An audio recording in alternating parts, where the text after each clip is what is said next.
Candidata, ¿cómo está usted? Bien, ¿y usted, Iván? Mire, lo ensayamos, yo dije algún día va a pasar que casi, pero no pasó. ¿Cómo están ustedes? Buenas noches, bienvenidos a la televisión pública, Televisión Nacional de Chile. Candidata Janet Jara, ¿cómo está usted? Buenas noches. Buenas noches, muchas gracias por la invitación hoy día. Y vio que casi... Sí. Pero no pasó. No pasó. Pasó pero piola, habría pasó sido piola. un buen momento. ¿Cómo está hoy día de ánimo? Bastante bien, la verdad. ¿Sí? Sí. ¿Está preparada para enfrentar este que es el reloj más Mira, intenso de la televisión chilena? Sí, espero que sí, pero la verdad es bien exigente, ¿eh? Sí. Sí. Vamos a hablar de contingencia, vamos a hablar de distintos además, temas. una abogada. Y les voy a presentar a quienes van a estar dialogando con usted durante 6 minutos en un diálogo directo sobre temáticas de interés. Así que le quiero pedir que comencemos a saludar a nuestros compañeros, partidos por Valentina Reyes.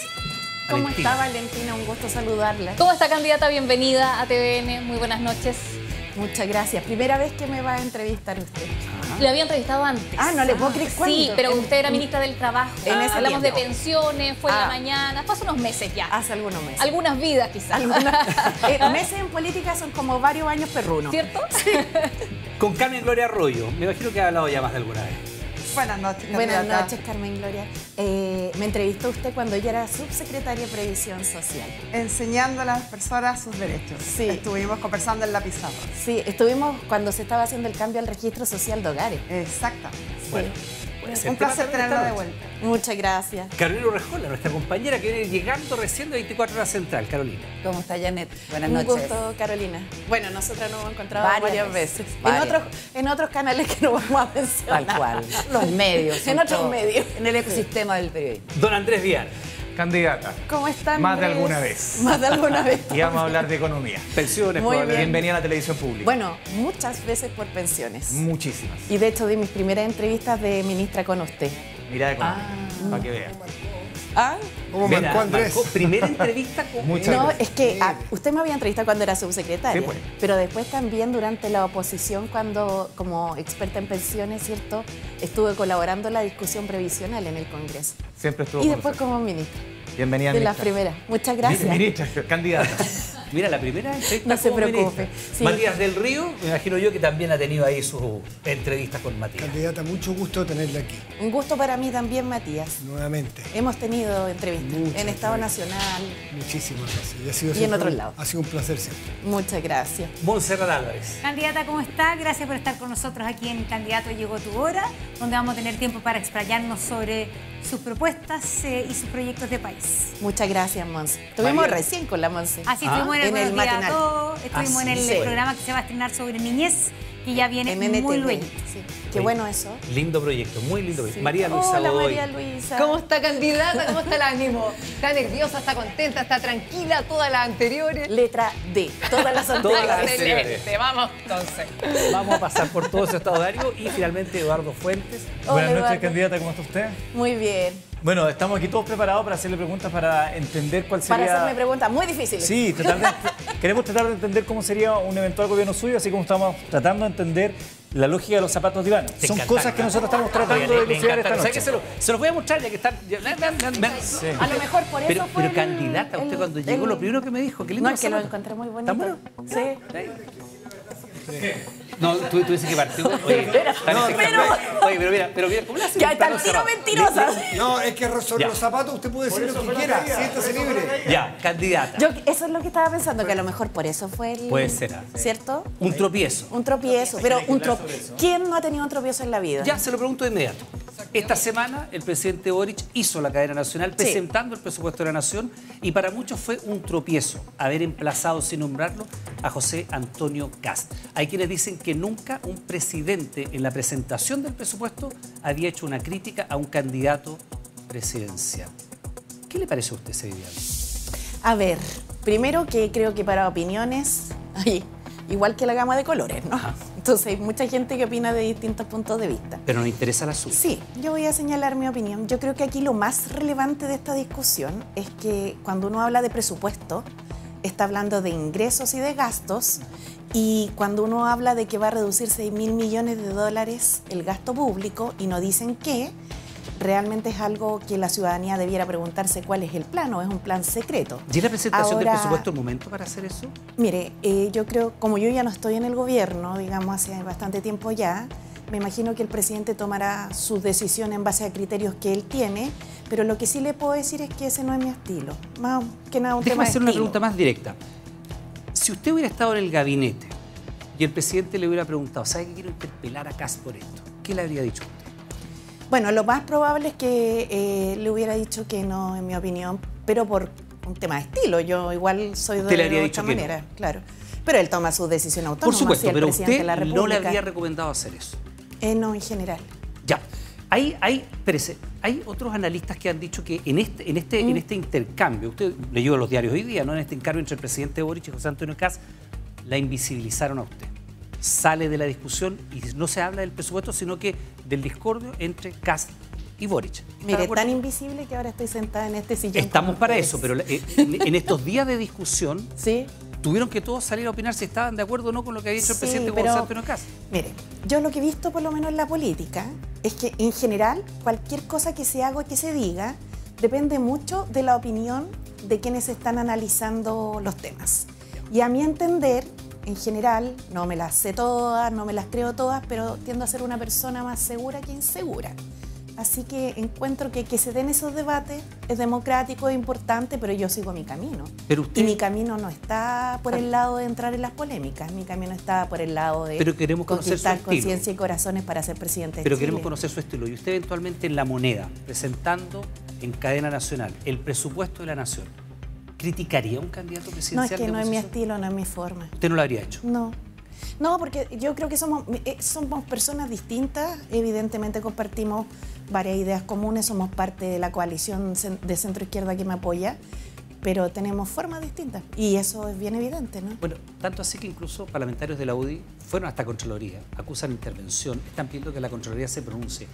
¿Hay intervencionismo electoral en esa No, yo declaración? eso no lo comparto para nada, pero será la Contraloría la que lo resuelva, ¿no? Lo primero que hay que ser respetuoso es lo que la Contraloría diga.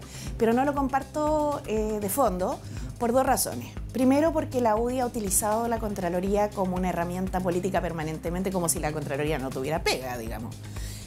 A mí misma me pasó durante ¿Pero se ha mi dejado periodo utilizar la como Contraloría? ministra. No, pero hace perder el tiempo a los funcionarios con acusaciones muchas veces sin fundamento. A mí me llevaron alrededor de 13 veces y ninguna vez les dieron la razón. Pero 13 veces en que los funcionarios tuvieron que estar gastando horas de la Contraloría y por el otro lado del Ministerio del Trabajo respondiendo presunciones que hacía la oposición. Y lo segundo es porque creo que ni siquiera mencionó al candidato, fíjese. Lo que manifestó fue una preocupación porque es evidente que cuando uno dice que va a reducir 6.000 millones de dólares el gasto, a lo menos tiene que decir en qué, porque no es inocuo. No se trata de una cifra cualquiera, se trata de una cifra muy significativa que afecta a pensiones, salud, seguridad, educación. Y la excusa que da Iván Sí. es que no quiere decirlo porque el gobierno podría dejar algunas cosas amarradas. Yo la verdad la encuentro una excusa muy poco seria. Candidata, usted marcó una diferencia con el gobierno y lo hizo en dos etapas distintas, a propósito de esta famosa glosa republicana, que son estos fondos de libre disposición, Claro. que no es una obligación legal, No. pero es una tradición. Se intentó Sí. por primera vez en el 99, cuando había una posibilidad de que Lavín derrotara a Lagos, y se estableció ya en el hábito el 2006 en adelante. Bachelet lo hizo con Piñera, Piñera con Bachelet, también lo hizo Piñera con Boric, y el presidente hoy día no lo hace. Usted dice, habría sido deseable que estuviera. Su vocera, una de sus voceras, la senadora Sepúlveda, pide que lo repongan y usted dice, quiero que se reponga y lo voy a utilizar en la reconstrucción de Viña del Mar. ¿Por qué el gobierno hace esto? Bueno, la explicación que ha dado el gobierno y que es de conocimiento de todo y que es la que yo conozco al igual que todo, es que lo habría hecho por acoger una de las recomendaciones del informe del gasto estructural Sí. o de reforma estructural al gasto público, ¿no? Sí. Pero a mí me parece que se dieron hartas recomendaciones y es una que yo por lo menos, si fuese la presidenta, no la habría tomado. Porque en primer lugar creo que es una tradición que sirve para el nuevo gobierno y como yo quiero encabezarlo, evidentemente me parece que es una herramienta útil. Y quiero señalar además que fíjese que no es, o sea, uno dice una glosa de libre disponibilidad, pero también para explicar a la ciudadanía, no es que uno lo pueda gastar en cualquier cosa. De hecho, la glosa de libre disponibilidad que quedó el gobierno de la derecha al gobierno del presidente Boric, se gastó en buena medida en una herramienta que se creó en el gobierno de la derecha, pero que se dejó sin financiamiento, que era el IFE laboral. Entonces, si usted ve, se abren muchas posibilidades también, en particular para mi futuro gobierno, si así me eligen presidenta. Y de economía vamos a hablar más adelante con Andrés Vial, pero ahora la quiero invitar para que giremos en este sentido del reloj, candidata, porque vamos a hablar con Valentina Reyes de calidad de vida. Candidata, llegó tu hora.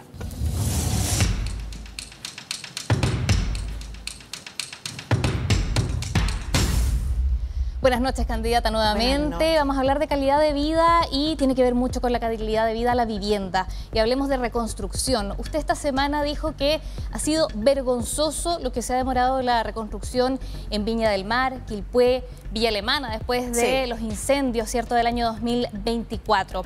Si usted fuera presidenta, considera que esto es vergonzoso, ¿usted habría pedido la renuncia del ministro de Vivienda, Carlos Montes? Mire, lo primero que quisiera señalar al respecto es que considero que es vergonzoso porque de repente se pierde la pista de lo que aquí pasó. Aquí murieron muchos compatriotas. Es una situación muy delicada, no solamente tiene que ver con la vivienda. Y a mí no me gusta que los problemas, por más dificultades que tengan en el camino, uno se quede como con el diagnóstico y con poca solución. Si la hubiera pedido o no, es una hipótesis en la cual hoy día yo no le podría dar una respuesta concreta en este minuto porque hay que estar en esa circunstancia para poder decirlo, pero lo que sí le puedo decir es lo que voy a hacer si soy elegida presidenta. ¿Y qué haría? Lo que voy a hacer es acelerar la construcción para que estén las casas dentro del año 2026 y para eso no solamente complementar con obras que ya se están haciendo, que tienen que ver desde el alcantarillado hasta la electrificación, porque hay que recordar que todo esto se quemó, sino que también fortalecer el tema de barrios. Ahora, candidata, hay muchas posibilidades, hay varios proyectos que uno puede considerar hacer, perdón, solo para terminar la idea, como la extensión o la creación, más bien dicho, de un teleférico que baje de la zona desde Los Cerros hacia el metro de Valparaíso. Sí, sin duda la conectividad es importante, pero la quiero llevar también a este escenario político, porque usted también dijo que es impresentable y que no hay nada que justifique lo que ha pasado en la reconstrucción de esa zona del país. Entonces, por eso le vuelvo a preguntar, si usted como presidenta considera que hay una situación impresentable, que no hay nada que la justifique, ¿no le pediría la renuncia a su ministro a cargo? Mire, en cualquier caso, lo primero que le quiero contar de eso es que a mí, más que estar hoy día en una polémica con el actual ministro, lo que me interesa es poder empatizar con las familias que lo han pasado mal. Y encuentro que eso es lo que nos falta en política. Ahora, a mí, como líder de la coalición, y espero futura presidenta, no me tiembla la mano para tomar decisiones, pero hacer esa hipótesis hoy día, que no estoy en el cargo, sobre una persona que sí está en un cargo, no me parece muy adecuado, la verdad. Perfecto. Pasemos a otro tema, candidata, y justamente queremos hablar de las tomas, de los campamentos. Acá esta semana, de hecho, fue noticia porque vimos la demolición de la toma Calicheros. Pero hay otro gran tema pendiente que es el desalojo de la toma de San Antonio. Así es. Si usted el 11 de marzo es la presidenta de la República y este tema sigue pendiente, ¿qué va a hacer? Lo primero es que espero que se resuelva ahora, digamos. Hay una resolución judicial y sé que se hicieron varias negociaciones. Lamentablemente no se encontró una solución. Espero que se retome la senda de la negociación. ¿Sabe qué pasa? Que son demasiadas familias. En la toma que se resolvió recientemente el desalojo, hace 2 días atrás, si no me equivoco, eran bastante menos familias. Y eso también tiene implicancias, porque en el fondo aquí se está hablando de casi 10.000 familias en la toma de San Antonio, y lo que uno podría esperar es que se encuentren soluciones habitacionales para esas personas o de traslado a lugares transitorios que no impliquen que efectivamente tenga que estar la fuerza policial ese día sacando a 10.000 personas. Lo que sí le puedo señalar es que no tengo duda en lo primero que voy a hacer cuando sea presidenta y que va en esta línea.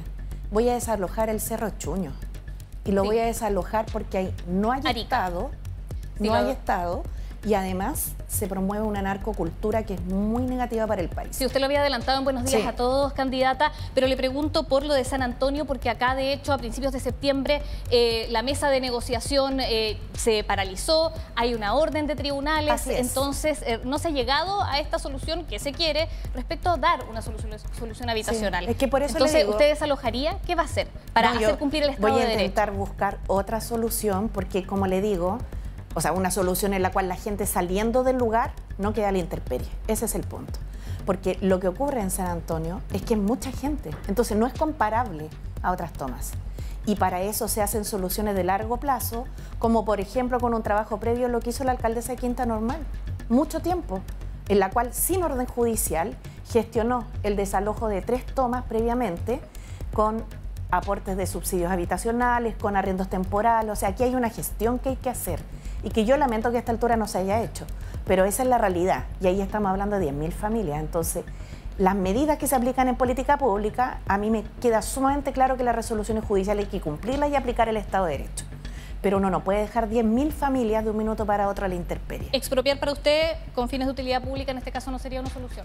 Mire, no es una solución que nosotros hayamos analizado en este momento porque El PC de Viña del Mar, lo que se de una estaba declaración en ese haciendo, sentido. bueno, lo que haga el Partido Comunista de una comuna en particular es su opinión. Yo soy candidata a la centroizquierda chilena y lo que tengo claro es que aquí hay una negociación que lamentablemente no fructificó y yo llamaría también a los dueños, ¿cierto?, a tratar de buscar un entendimiento.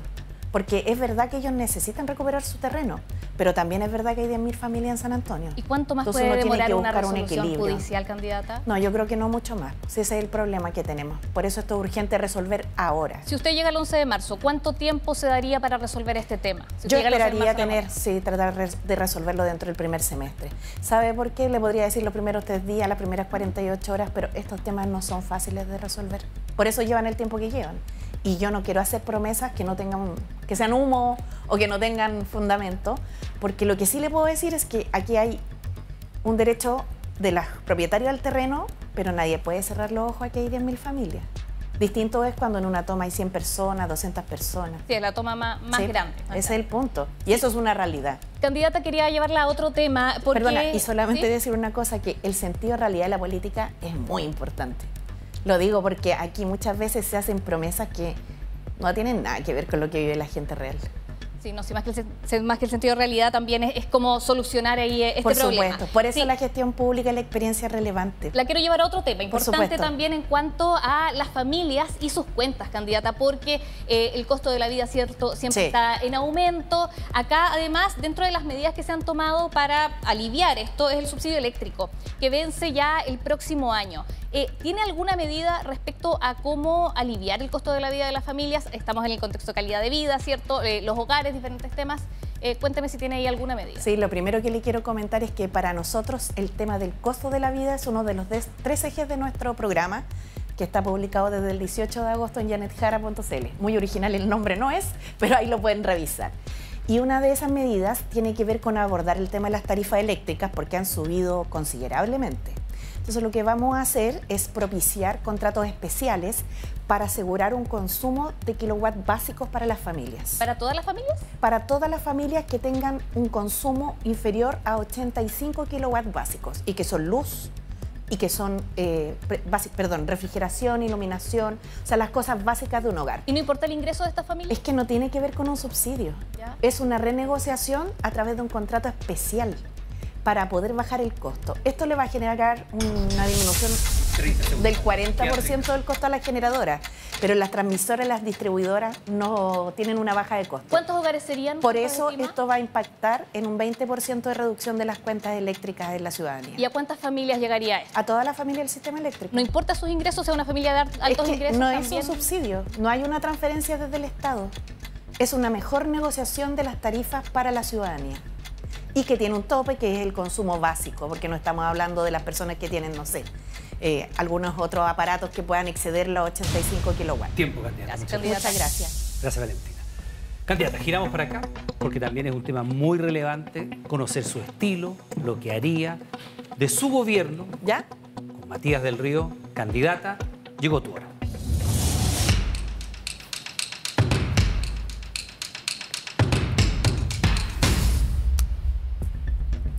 Candidata, hace muy poco en una entrevista con don Pedro Carcuro en este canal, usted dijo que la falta de experiencia le pasó la cuenta al principio a este gobierno.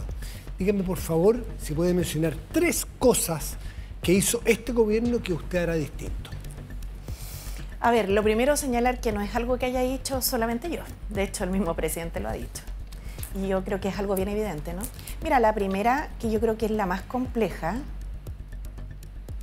es haber esperado un eventual resultado de un plebiscito para poder ponernos manos a la obra en toda la pega que teníamos que hacer. Lo digo porque en muchos casos se dijo, vamos a esperar el plebiscito del 4 de septiembre, ¿cierto?, para poder resolver algunas cosas. Y a mi entender, cuando uno es gobierno, tiene que tomar la rienda desde el minuto 1. O sea, ¿perdieron 6 meses de gobierno? Yo creo que no en todos los casos, fíjese, porque por lo menos en mi caso, antes del 4 de septiembre, nosotros ya habíamos llegado al acuerdo de las 40 horas. Y en el caso de Hacienda, no sé si se acuerda, pero ya había avanzado contundentemente en el tema de la reforma tributaria. No en todos los casos, sí, pero algunos ministerios quedaron esperando. A eso voy. Yo creo que puede haber pasado un poco de eso. Sí. La falta de experiencia es compleja en política. Ahora, el otro tema es que uno tampoco puede anquilosarse en los cargos, entonces siempre tiene que haber un recambio. Es buscar el justo equilibrio. ¿Qué otro tema? Bueno, también lo he mencionado en otras ocasiones, que creo que el tema de la delincuencia es el tema trascendental hoy día, transversal en la sociedad chilena, y hay que tomarlo con esa convicción y seriedad desde el primer minuto. Ya. ¿Y lo tomaron de manera liviana, equivocada, fría? No, yo creo que no estaba dentro de las prioridades. Y después se fue eso corrigiendo. Pero ese tiempo que transcurrió era... Vamos a hablar de eso con Carolina. Sumamente relevante. Con Carolina Rejola tratará ese tema. ¿Y otra tercera cosa que usted haría distinta? Que no pasó tan al principio, pero que efectivamente pasó y golpeó muy duro, yo creo que fue la tardanza en la salida del ex subsecretario Monsalve. Está bien. Para ir rápido en temas de su gobierno. Y lo digo porque, perdone. Sí, cómo no. Porque en estos días, además, hoy día mismo, de hecho, salió el fallo de la Corte de Apelaciones, donde nuevamente se niega la reclamación que hizo el ex subsecretario Larraín, quien fue desvinculado de su cargo a razones de acoso contra funcionarias del ministerio donde yo trabajaba, y mucho tiempo el caso se trató como el caso Jara, en vez del caso Larraín. Me llama mucho la atención eso a mí. La semana pasada la Contraloría ya confirmó su destitución de la Administración Pública por 5 años. Hoy día la Corte resolvió su recurso de nulidad presentado declarándolo sin fundamento, y hace unos meses atrás había perdido en primera instancia. Entonces, ¿eso mismo debió haber hecho el gobierno con el entonces subsecretario Monsalve? Mire, yo creo que sí, francamente. Perfecto. Creo que debió haber sido inmediatamente. Pero si usted ve lo que pasó en mi caso, yo lo hice inmediatamente, y lo que se hizo fue precisamente criticarme por haberlo hecho inmediatamente. Todavía espero que todos esos titulares que se dedicaron a aquello puedan recoger hoy día esta otra verdad oficial contratada por los tribunales y la Contraloría. Necesitamos avanzar porque hay muchos temas. El exministro Marcel hace muy poco dijo que votaba por usted, pero que tenía aprensiones con el rol que tendría el Partido Comunista en un eventual gobierno suyo. ¿Cuál será ese rol? ¿Secundario o preponderante? Bueno, lo primero, agradecer a Mario. La verdad, el ministro con el que más trabajé fue con él, y lo encuentro súper curioso porque veníamos precedidos de una historia de competencias de ego entre ministros. Y ustedes complementaron y trabajaron. Sí, lo logramos y no fue fácil. Pero el Partido Comunista en su gobierno va a tener un rol preponderante. No, va a ser secundario. igual. Mire, primero va a ser igual que todos los partidos de la Alianza, y seguramente va a ser la misma contribución que ha hecho en este gobierno, con labor muy destacada de los ministros que puso a disposición. Ok. Y ahí que Mario esté tranquilo. Está bien. Y Lautaro Carmona criticó, no a usted, pero sí a Marcel, porque dijo que siempre topamos en los recursos. Se hizo casi un dios de los recursos por sobre las necesidades. ¿Qué importancia le da a usted a la responsabilidad fiscal? Bueno, yo creo que aquí hay que tener 2 responsabilidades siempre a la vista: la fiscal y la social. Es evidente que Chile necesita tener responsabilidad fiscal, y además es un patrimonio que tenemos. ¿Y si le acusan de adorar al dios de los recursos, candidata? Mire, yo creo que la vida no es blanco y negro, y entre responsabilidad fiscal y responsabilidad social tiene que haber un justo complemento. Tenemos temas internacionales que también nos tocan, habría otros para seguir, pero el gobierno del presidente Boric anunció hace unos meses, me parece que fue en marzo, ¿ya?, que irá a la Corte Penal Internacional en el caso de Ronald Ojeda, ¿no es cierto? Conocemos a un ex soldado venezolano, por posible involucramiento de ese régimen de Venezuela en el crimen. ¿Usted continuará si es jefa de Estado con esa gestión? Bueno, si el presidente lo hace, será porque tiene antecedentes que hacen presumir una situación de esa naturaleza. Yo creo que siempre es bueno que se investiguen las cosas y que se despejen en las instancias que correspondan, así que no tengo ninguna inhibición sobre la materia. Perfecto. Y el fiscal Barros, acá en TVN, hoy apuntó a que la muerte de Ronald Ojeda, en el mismo caso, fue un encargo del gobierno venezolano. Ah, sí, lo vi la noticia. Acusa directamente a Diosdado Cabello y Sí. no descartan pedir una extradición. ¿Usted está de acuerdo con eso? Mire, yo creo que la Fiscalía, como organismo autónomo, tiene que resolver las gestiones judiciales que le parezcan adecuadas para la resolución de los crímenes que se producen en nuestro país. Perfecto. Sí, creo que más que estar haciendo anuncios, yo creo que es bueno hacer gestiones. A veces, muchas veces se habla harto y a la hora de hacer pasan pocas cosas. Yo no tengo ninguna inhibición en términos de perseguir los crímenes de todo tipo, incluso los de cuello y corbata, que es bien poco lo que se habla en el país y harto que afectan a la ciudadanía, como las colusiones de los pollos, del confort, de las farmacias. Entonces me parece justo que se investigue y se persiga. Y no tengo ni una duda de que en Venezuela hay problemas.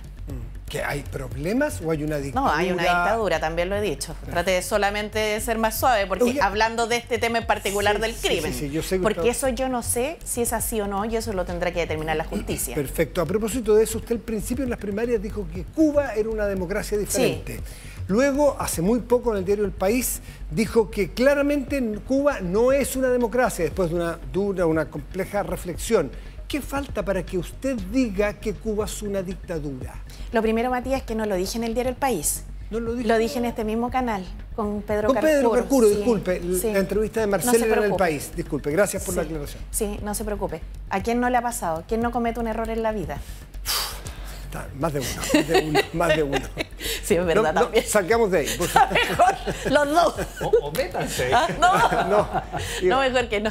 No, mira. ¿Qué falta para que usted diga, sí, es una dictadura? Es que mira, Matías, lo que ocurre es que yo lo he planteado bien sinceramente, a pesar de que cada vez que lo digo es como que la mitad me cree y la otra mitad no me cree. Yo lo que pienso es que en Cuba hay muchos problemas, tienen un bloqueo feroz, la gente la está pasando mal, tienen una crisis alimentaria grande y además, no sé si ustedes saben, pero en Centroamérica han habido muchos huracanes que han, especialmente en esta temporada de huracanes, que han botado buena parte del sistema eléctrico de las islas que hay en el sector. Y entre esas Cuba, pero que como está bloqueada por Estados Unidos, no tiene empresas para poder restablecer el suministro eléctrico. Entonces, si usted me pregunta, yo espero que Cuba resuelva sus problemas de democracia. Evidentemente, no hay un pluripartidismo como acá, no hay muchos medios de comunicación como acá, todo eso. Hay solo oficiales. Ellos tienen, claro, y aquí hay medios... 30 segundos, Carlos. Sí. Dígame una Y cosa, aquí para hay- avanzar. Usted, Ya. creo que está bien hecho su Solamente punto. decirle que tienen otros mecanismos ellos, pero O sea, una que democracia claramente- diferente. No, si lo que le digo es que no es una democracia como nosotros la entendemos, con pluripartidismo, medio y todo lo demás. Ellos tendrán que resolver sus problemas, pero el principal problema que tienen hoy día es la crisis humanitaria que están viviendo y que parece que diera lo mismo. Está bien. ¿Para usted Israel es un régimen genocida? No, yo no me atrevería a calificar así a un país. Sí creo que Netanyahu está impulsando un genocidio en Gaza y en eso soy muy directa y firme. No me pierdo. Muchas gracias. Gracias, candidata. Candidata, vamos a bajar las luces, abajo luces.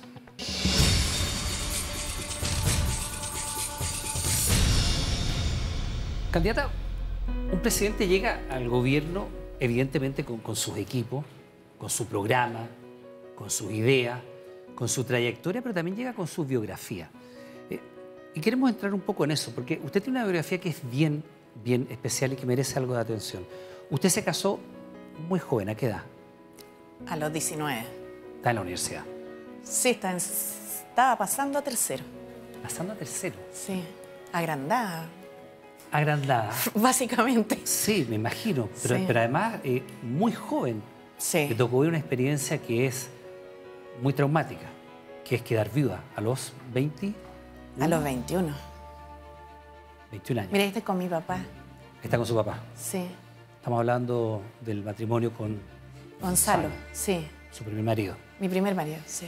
Es un tema del cual no se habla mucho y básicamente porque es un tema que muchas veces es tabú. La salud mental, él se suicidó. Primero que nada, cómo le impacta a una mujer de 19 años que se casa, 21 que queda viuda por esas razones, mirándolo desde su perspectiva hoy día. Donde hoy día está usted, ¿qué mira de esa Janet Jara que quedó viuda a esa edad y de una manera tan dramática? Mira, Iván, lo primero que te quiero contar es que no lo puedo mirar como candidata a la presidencia disociado de la persona. De mi condición, claro, como persona. Bueno, es algo demasiado mujer, fuerte. Esta Janet Jara, ¿qué le puede decir a esa joven Janet Jara? Pucha, una enorme cantidad de cosas, pero más que todo lo que puedo hacer es agradecer la capacidad de resiliencia que tuve y a toda la gente que me acompañó, porque este camino es muy difícil. Y ahora me ha pasado mucho tiempo después. Tú sabes que el 11 de marzo del 2026, el día que asuma la presidencia que los chilenos y chilenas escojan, que por cierto espero ser yo, se cumplen 30 años de su fallecimiento. El mismo 11 de marzo. Sí, el mismo 11 de marzo. Uf, si fuese usted, me imagino que es una fecha... Sí. No, es como bien intenso. Pero yo lo que pienso es que, claro, quedé viuda muy joven y a lo mejor eso mismo me ayudó a poder recuperarme. Candidata, perdón. Es que es muy duro. Las personas tienen distintos modos y caminos de sobreponerse a eso, de salir a eso, de seguir adelante. ¿Cuál fue el suyo? Muy joven, parece que fue el menos adecuado. ¿Por qué? No, porque yo seguía el tiro como con piloto automático, Iván. ¿Lo bloqueó?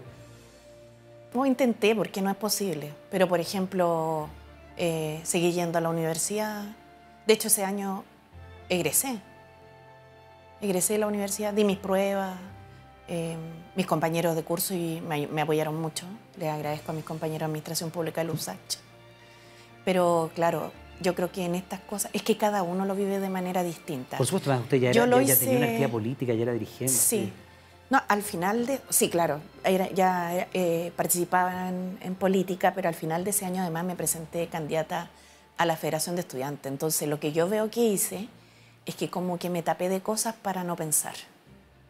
Y que creo que mucha gente a veces lo hace, pero... ¿Y esa es la mejor manera de hacerlo? No lo creo. Por eso le digo, los duelos no se solucionan solos. Los duelos hay que vivirlos.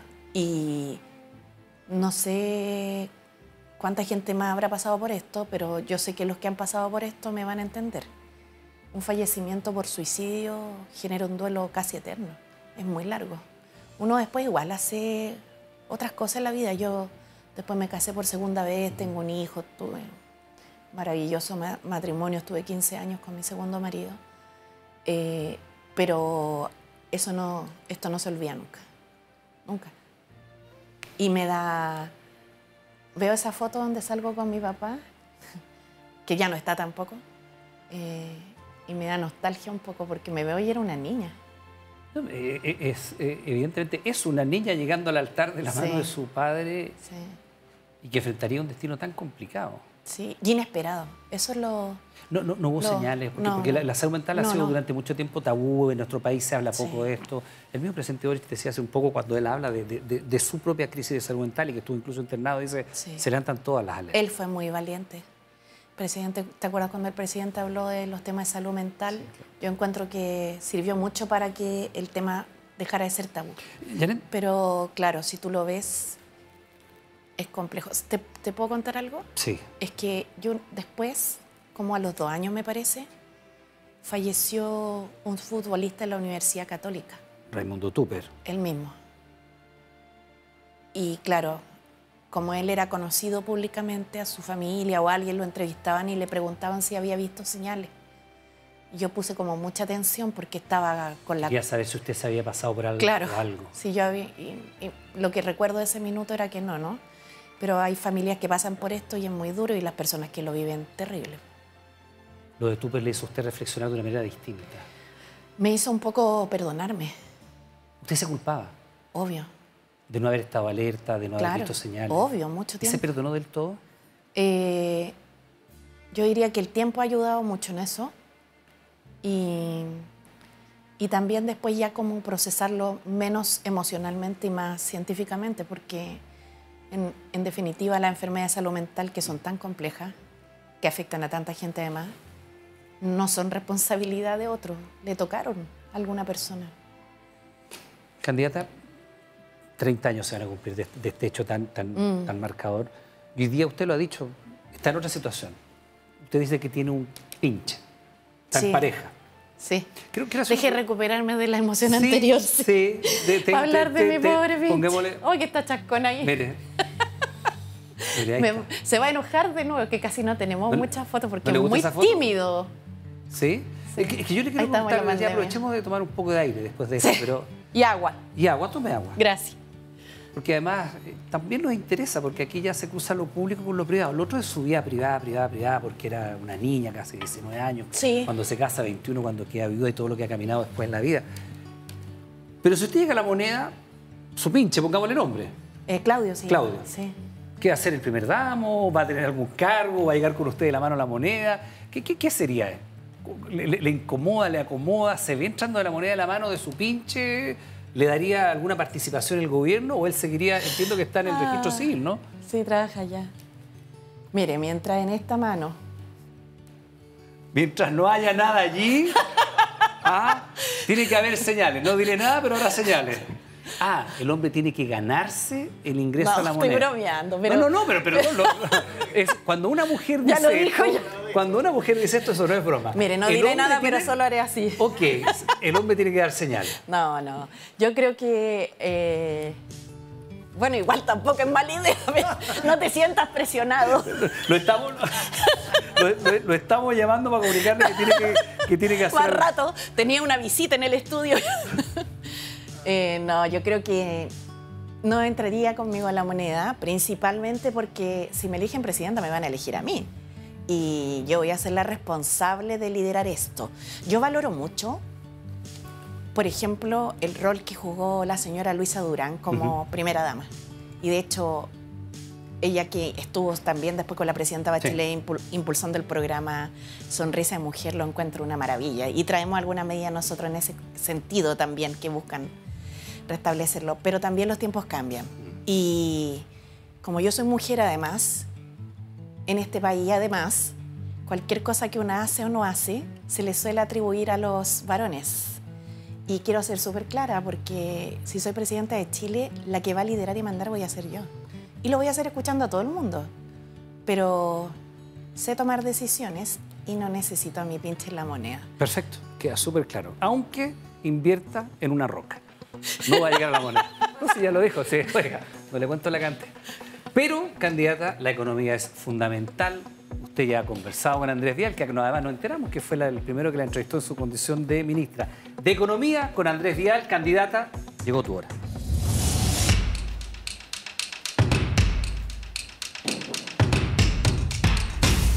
Candidata, hablemos de un tema que golpea a todos los hogares. Hablemos de la unidad de fomento. A ver, creada en 1967 en el gobierno de Frei Montalva, incluso un candidato presidencial la quiso eliminar a finales de la dictadura. Fue Frafrao, ¿no? Sí, Francisco Javier Errázuriz, que en Sí. paz descanse, sí. A ver, dijo que en 5 minutos. Lleva casi 60 años la UEF. 50 años más. 5 minutos, no fue tan fácil. Candidata, ya en su sector han planteado limitar el uso de la UEF. Hoy día no solamente se usa en los hipotecarios, se usa en colegio, en seguro, en arriendo, En salud. en salud. ¿Usted Sí. qué va a hacer con la UEF? No, yo comparto lo que se ha planteado. Hay que limitar el uso... Limitarlo. Limitarlo, claro, porque mira, la gente recibe el salario en pesos, ¿Ya? que no se reajustan por UEF, pero tiene que pagar las cuentas en UEF. Y la verdad, encuentro que se ha hecho un uso extensivo de forma abusiva de la UEF. ¿Qué significa limitarlo? Por ejemplo, que en salud, en educación, en arriendos, no sea un instrumento. Porque si tú ves, estos contratos son reajustables, tienen normas de IPC, tienen una temporalidad, y si tú lo estás pagando por UEF, todos los meses tienes que estar generalmente pagando más con el salario que tú ya tienes definido contractualmente de antes. Lo limitaría a los hipotecarios. Lo dejaría por ahora en los hipotecarios porque entiendo que cumplen una función distinta, ¿cierto?, respecto de la proyección del tema inmobiliario y además porque en el tema inmobiliario estamos con alguna dificultad, así que creo que más que hacer cambio en esa materia, ahí hay que fortalecer el área de la construcción, ¿no? Sí, candidata, porque ¿Hay algún pero economista? Sí, perdón, pero sí lo impulsaría para limitar, tomándole ya además de los mismos parlamentarios que la presentaron, que me pareció bien interesante. Lamento Manucheri y Cicardini. Claro, Daniela Cicardini y Daniel Manucheri. Lamento que en el Parlamento no lo hayan aprobado, porque a mi entender, más que la discusión solamente técnica en esto, muestra una desconexión real con la gente. Pero siempre concreta. usted sabe que en economía la discusión técnica es importante. Pero sin lugar a dudas. Pero por eso le hago el punto. El problema, Andrés, que esto no fue por algo técnico. Porque si fuera por algo técnico, la principal razón que ahí debiera primar es que la gente gane en peso y se le cobran UF. ¿Qué sentido técnico tiene eso? Ninguno. Hay algunos economistas que dicen política. que el remedio puede ser peor que la enfermedad, que en el fondo, no sé, alguien que te arrienda el departamento o la ISAPRE, en el fondo los planes de salud va a decir, a ver, yo proyecto esta UF, me voy a anticipar y te lo voy a reajustar antes. Da igual, incluso anticipándote, el remedio puede ser peor que la enfermedad. Esa inflación que te voy a cobrar, posible, proyectable, puede ser más alta. La verdad es que dentro de los economistas siempre hay muchas opiniones respecto a todos los temas. Yo lo veo como en el caso de los abogados, que es una de mis dos profesiones, donde 5 abogados, 6 opiniones. Pero lo que yo veo en lo concreto es que la gente gana en pesos y le estamos cobrando en UF el colegio. Y realmente lo encuentro insólito. Y lo peor es que lo encuentro que se naturaliza así, de una manera brutal, cosas que no tienen esencia técnica, no solo política, sino que técnica también, porque hay un desajuste entre el valor de la UF y el reajuste del peso. Y parece que esa parte técnicamente no entra mucho al debate. Sí, candidata, la quiero llevar a otro tema. A ver, los partidos que la apoyan han gobernado prácticamente 28 de los últimos 36 años. Han pasado 8 ministros de Hacienda, se los enumero: Foxley, Aninat, Marfana, Izaguirre, Velasco, Arenas, Valdés y Marcel. ¿Por qué ninguno está en su comando? Mira, yo creo que es importante señalar que todos quienes han pasado por los distintos gobiernos, en particular de la concertación y de la nueva mayoría, ¿no? Porque ahora del presidente Boric, y ahora construimos una alianza política mucho más amplia, es evidente que nosotros tenemos economistas como Luis Eduardo Escobar, como Valdo Rosales, Nicolás Gómez, participando en el comando, y que me gustaría que se incorporaran algunos más. ¿Usted llamó a alguno de estos 8? De ellos, no, yo no los he llamado a ellos. ¿Por qué no? Principalmente porque varios de ellos están cumpliendo algunas responsabilidades internacionales y el otro estaba de ministro. Ya. Y ayer lo llamé y no nos pudimos comunicar porque no estaba, así que... La quiero llevar Pero a otro tema. Lo llamé para que se incorporara al comando, solo para despejar, lo llamé porque quería hablar con él, no hablamos hace tiempo. Sí, candidata, otro quizás de los elementos más vertebrales de su programa es el famoso ingreso vital, 750.000 pesos. Usted lo ha numerado y lo ha explicado bien. Depende de 3 factores: inflación, crecimiento y productividad. Sí. Y son 3 caminos los que se eligen. A ver, reajuste al salario mínimo, subsidios y transferencias directas. Sí. Subsidio y transferencias, ¿por cuánto tiempo? En el caso del subsidio y transferencia va a tener mucho que ver la temporalidad que duren, en que los otros factores den cuenta de que efectivamente las pymes en particular pueden pagar los 750.000 pesos. Porque en algún minuto... Y eso tiene que ver con cuánto se impulsa el crecimiento, ¿cierto? Cuánto se controle la inflación y la productividad pueda también pegarse un salto, que es lo que hemos estado estancados. Porque en algún minuto esa transferencia, ese subsidio se va a acabar. Y ahí no tienen que asumir la pyme. Yo quiero decir que eso es lo razonable, porque lo otro es pensar que ocurra lo que ocurrió en Argentina durante todo este tiempo, que el Estado se hizo cargo de las planillas laborales, y yo creo que no es el mejor ejemplo de lo que ha pasado precisamente en la economía argentina. Sí, puede pasar lo mismo que por lo menos planteó en su último IPOM el Banco Central respecto al efecto en las empresas, sobre todo pymes que pagan el salario mínimo, el efecto que ha tenido, lo dice el Banco Central, no es cualquier economista, respecto al salario mínimo. Me alegra que el Banco Central, fíjese, que esté hablando del mercado laboral como la Reserva Federal de Estados Unidos, que sí lo tiene en su mandato. Sí. El Banco Central no. Solamente la inflación. Solamente la inflación, ¿cierto? Y el control de los pagos también externos e internos y la política monetaria en general. Y lo hace ahora justo a 2 meses de una elección. Muy particularmente interesado en el tema del mercado laboral. No, yo creo al revés, que es una buena oportunidad para que se pueda introducir en el mandato del Banco Central, que también vea tema de mercado laboral. Lo que sí creo que dice varias cosas más que el tema de la reforma. Primero dice que el alza del salario mínimo ha aumentado significativamente las capacidades de consumo y por tanto impulsado el crecimiento. Y ese es como que pasa desapercibido ese elemento. Lo segundo que señala es que el alza de costos laborales, producto de las 40 horas, que ahí discrepo completamente porque recién vamos en 44 horas. Sí, el tema del salario mínimo produce un alza de costo laboral y eso es evidente. Pero lo tercero y más relevante, que dice en su informe el Banco Central, que dice justo ahora, como digo, fuera de su mandato habitual y a 2 meses de una elección, es lo que sí me parece que hay que atender, que es los cambios que se están produciendo en el mundo del trabajo por la digitalización, la automatización, y la necesaria reconversión y aprendizaje continuo de los trabajadores. ¿Usted va a impulsar una negociación ramal? Sí, la voy a impulsar. ¿Le hace sentido? Me hace completo sentido porque lo que veo que está pasando en Europa, más allá de los prejuicios que hay en Chile, porque cuando se habla de la negociación colectiva ramal en Chile, se habla de los años 60. Pero lo que uno puede ver en el mundo del trabajo moderno es que todos estos procesos de cambios tecnológicos están generando un diálogo bipartito entre empleadores y trabajadores a fin de readecuarse las empresas para las nuevas condiciones tecnológicas. Entonces, cuando se hace esta caricatura asociada al pasado, a mi entender, no tiene nada que ver con lo que está pasando hoy día en el mundo laboral y créanme que alguna experiencia tengo en la materia. ¿Reforma tributaria en su gobierno? No tenemos planteado hoy día un cambio tributario, principalmente porque hemos tenido muchos cambios y creo que es momento de asentar un poco las cosas y evaluar los cambios que se han producido. ¿Un tema que está de moda, ajuste fiscal? Por ejemplo, Sí. en materia de exenciones tributarias que se derogaron para tratar de financiar la PGU en el gobierno anterior al del presidente Boric, de la derecha, lo que se ve hoy día es que no la lograron financiar. Entonces es evidente que aquí hay que asentar un poco el tiempo. ¿Ajuste fiscal durante su mandato? Ajuste fiscal, más que ajuste fiscal, lo que voy a hacer es yo diría una revisión de eficiencia fiscal y para eso voy a ¿Por tomar... algún monto? Sí, no hemos definido el monto, vamos a tomar medidas primero. Lo digo porque uno no puede disminuir ingresos si tiene los gastos comprometidos, que es lo que pasa. Que aquí algunos ofrecen disminuir gastos y no dicen qué es lo que van a recortarle a la gente. Pero hay dos informes importantes, el de exenciones tributarias y el de reforma estructural del gasto, que lo vamos a analizar concienzudamente. Candidata, muchas gracias. Muchas gracias a usted. Oiga, me dio una duda. ¿Es casualidad, cree usted, que el Banco Central se haya pronunciado sobre el mercado laboral ahora en época electoral? Dice, me llama la atención. No, me llama la atención porque no lo había hecho antes. ¿Y qué cree usted que es una casualidad, una coincidencia? No tengo idea. pero tiene una tesis al respecto. ¿Le llama la atención? Yo lo veo como algo positivo porque fíjese que la Reserva Federal de Estados Unidos tiene Pero su lo tiene en mandato. su mandato. Claro. No. A lo mejor ahora ellos lo quieren incluir en su mandato. Y creo que puede ser buena cosa porque hay algo que pasa en el mundo del trabajo. Por ejemplo, el mes pasado la noticia fue, y la derecha en coro, que subió el desempleo así brutalmente y todo lo demás, ¿cierto? Bueno, este mes bajó brutalmente, pero nadie dice nada.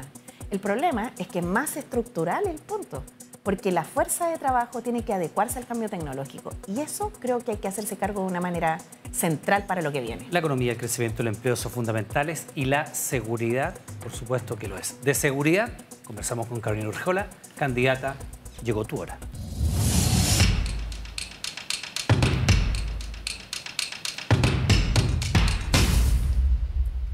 Janet, Carolina. el gobierno del presidente Boric acaba de anunciar que destinará casi 2.500 millones de dólares al presupuesto en seguridad. ¿Cuánto cuesta su programa de seguridad? Ya vamos a entrar en el detalle del mismo. Sí. Mire, en general nuestro programa busca invertir en distintos temas alrededor de un 1% del PIB. Después, si usted gusta, le puedo comentar cómo lo vamos a financiar. Pero en seguridad en particular, de ese 1% del PIB estamos hablando que se va a destinar un 0,2%. Un 0,2% para fortalecer seguridad, porque vemos que en los últimos años se ha hecho una importante ampliación, ¿cierto?, del gasto público en esto, pero queremos fortalecerlo más, porque de la misma gira que hice desde Arica a Magallanes, y ojalá hubiera sido desde Arica a Magallanes, sino que fue muchas veces saltada de ciudad en ciudad, la seguridad, fíjese que fue el tema más reiterado. Entonces usted dice 1% del PIB. 0,2. Pero, ¿y el 1%? Es el gasto global el gasto público global que vamos a incrementar. 3.300 millones de dólares. 3.500 millones de dólares. Y usted dice 0,2%, Sí. Esos son como 600. 800 más o menos. Entre 650 Claro. y 800 es millones que, claro, de dólares. partimos de una base distinta porque yo estoy proyectando el PIB para el 2026. Pero es correcto. Pero en el fondo destinaría 800 millones de dólares. Adicionales. A los Sí, 2.500 que, digamos, más o menos se calculan año a año. Hoy día. Perfecto. Quisiera preguntarle por otra cosa que viene en la noticia del presupuesto 2026, que contempla una disminución de casi el 32%. Sí, lo vi. Para el Plan Nacional contra el Crimen Organizado. ¿Está de acuerdo con esa disminución? Mire, evidentemente, si usted me lo pregunta sobre el plan de combate al crimen organizado, no puedo estar de acuerdo, porque es el tema trascendental hoy día. ¿Reasignaría platas para devolverle ese 30% que se le va a bajar? Pero quiero señalar una cosa de eso, que creo que si nosotros vemos lo que está pasando en el crimen organizado, tenemos desafíos de distinta envergadura. Yo reasignaría recursos efectivamente, pero creo que las medidas que tenemos que tomar van en distintas direcciones, Carolina, y aquí a veces solamente discutimos de una parte, que es que lo que involucra recursos, ¿no? Y está bien, porque donde uno pone la prioridad, tiene que poner también la plata. Pero hay otras medidas que no involucran recursos y que a mi entender permiten perseguir de forma más efectiva el crimen organizado. Que tiene que ver con la prevención. No, que tiene que ver con el levantamiento del secreto bancario. Perfecto. Y si nosotros vemos ayer lo que pasó en el Congreso Nacional, es que los mismos parlamentarios de republicanos que en la mañana hablaban contra el crimen organizado, en la tarde votaban en contra de levantar el secreto bancario. El argumento de Belly Matei es que no puede ser un funcionario designado políticamente el que tome esa decisión en la Comisión de Mercado Financiero. Lo que pasa es que esos son puros eslogans, ¿no? Porque el levantamiento del secreto bancario, primero, desde mi programa de gobierno, lo que plantea es que se levante a las empresas públicas, a los que estamos en política y a aquellas sociedades anónimas abiertas que hoy día reportan a la CMF. Perfecto, o sea, ley pareja. Entonces, déjeme llevarla no está pensando en levantarle el secreto bancario a la señora que tiene la cuenta RUT o a cualquiera que tiene su cuenta corriente. Esto es para perseguir el crimen organizado. Perfecto. Y no se va a hacer por un funcionario nombrado políticamente, porque solo recordar que en la Fiscalía los cargos no son políticos, son funcionarios que postularon a la carrera funcionaria. Correcto, o sea, tendrían la titularidad de la acción. Ahora, usted propone fortalecer la seguridad municipal y la seguridad pública. Y dijo en el Buenos Días a Todos que deben poder usar armas no letales. Sí, claro. Pistolas Taser, que es lo que conocemos más comúnmente. ¿Usted empujará durante su gobierno que guardias municipales y también privados puedan usar este tipo de pistolas, sí o no? ¿Y por qué? Mire, como lo dije en el mismo matinal, sobre estas pistolas en particular hay una discusión que yo creo que hay que terminar de sopesar debidamente. Lo digo porque en Estados Unidos, donde las usan efectivamente, algunos han atribuido algunos fallecimientos a este tipo de armamento. Con toda esa información, ¿usted empujaría su uso, sí o no? No, yo empujaría el uso de armas no letales que den seguridad de que son ¿Qué tipo no de letales. armas no letales? Por ejemplo, unas boleadoras que hay, que no sé cómo llamarlas de otra manera, pero que efectivamente lo que hacen es... Bolas RAP. Muchas gracias. Inmovilizar a la persona.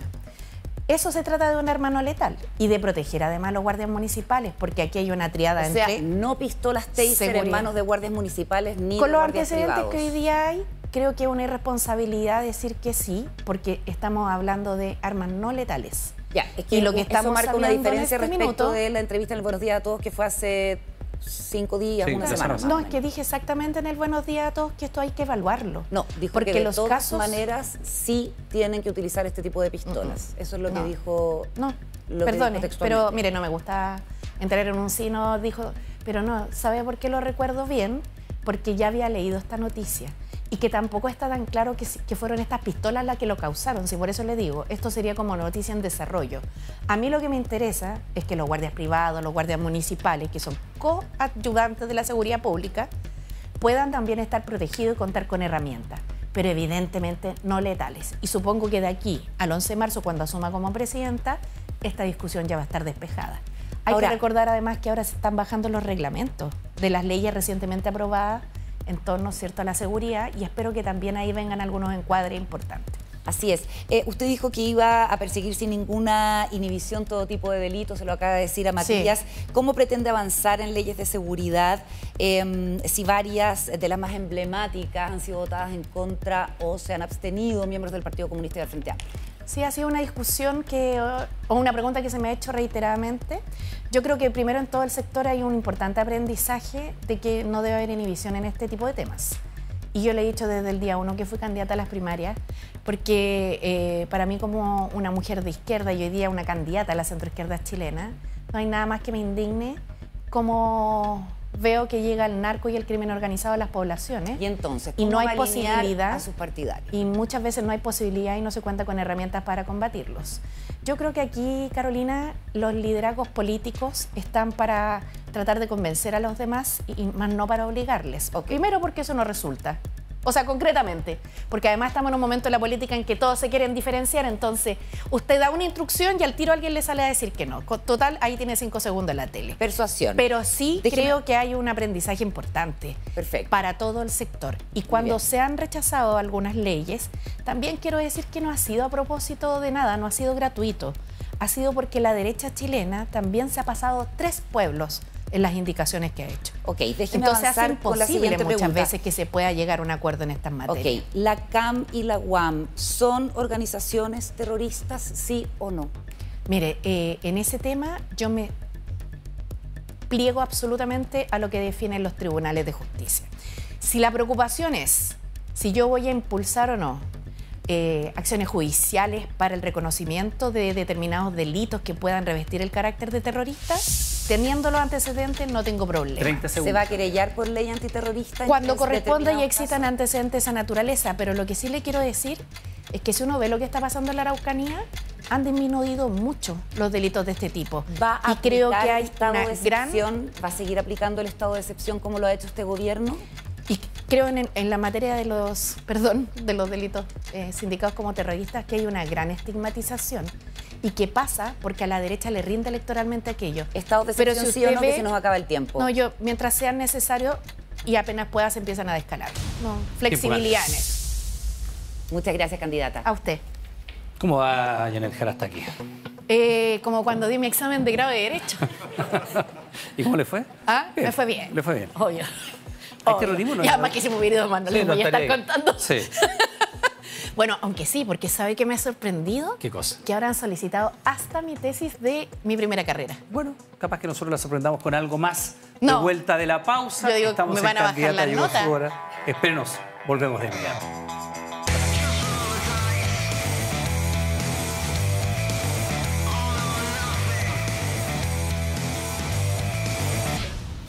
Continuamos acá en Candidata, llegó tu hora junto a Yanel Jara y en este momento, candidata, vamos a llamarla a que se haga cargo. Escuchemos y veamos lo siguiente, se lo leo.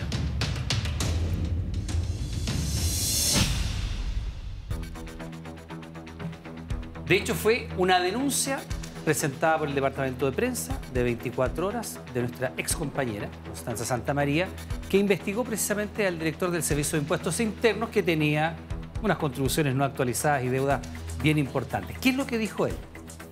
Una de las candidatas a la presidencia pidió mi salida el día jueves y el programa en TVN había sido el martes en la noche y el miércoles había sido feriado. Y eso tuvo influencia, indudablemente, en la parte política del gobierno. Una de las entrevistas, de las 2 que dio, a propósito de su salida. La siguiente, la revisamos. Después del reportaje, la candidata de gobierno de Yanel Jara apareció diciendo que me tenía que ir. Eso influyó bastante a la gente de gobierno. No sé qué comunicaciones hay con ella, pero fue una salida extraña. ¿Usted pidió la salida de Javier Echeverry? ¿Habló con el presidente Boric? No, yo hablé por la prensa. Y se enteraron todos. Y es una posición que no solo tenía, sino que además sostengo. Mire, le quiero contar algo. Yo trabajé 15 años en impuestos internos. Y entré, y también lo quiero decir aquí, entré por un concurso público. No porque era militante comunista, como ha dicho un comunicador de larga alcance. Y lo quiero decir aquí porque entré a pesar de que era comunista, porque entré en los tiempos en los que los comunistas estábamos excluidos del Estado. El tema es que yo estudié administración pública, estudié para trabajar en el Estado y entré a impuestos internos porque don Javier Echeverry implementó un sistema de concursos públicos transparentes que buscaban tener una nueva generación de fiscalizadores.